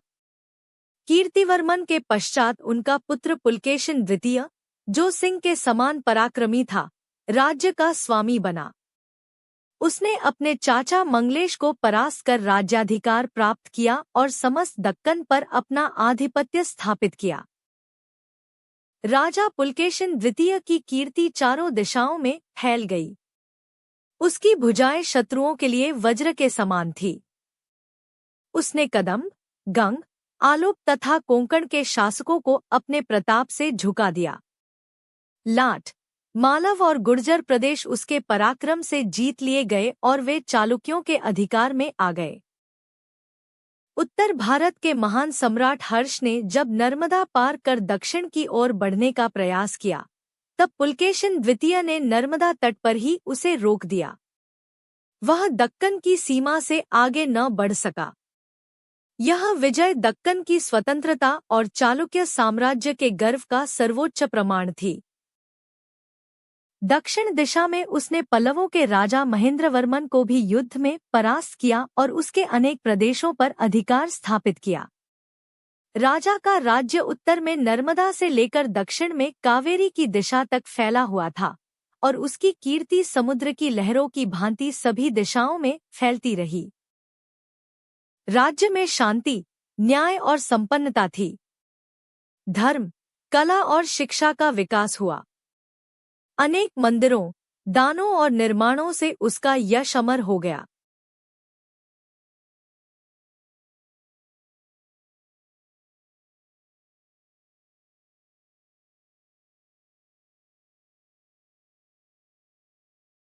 राज्य में शांति, न्याय और संपन्नता थी। धर्म, कला और शिक्षा का विकास हुआ। अनेक मंदिरों, दानों और निर्माणों से उसका यश अमर हो गया।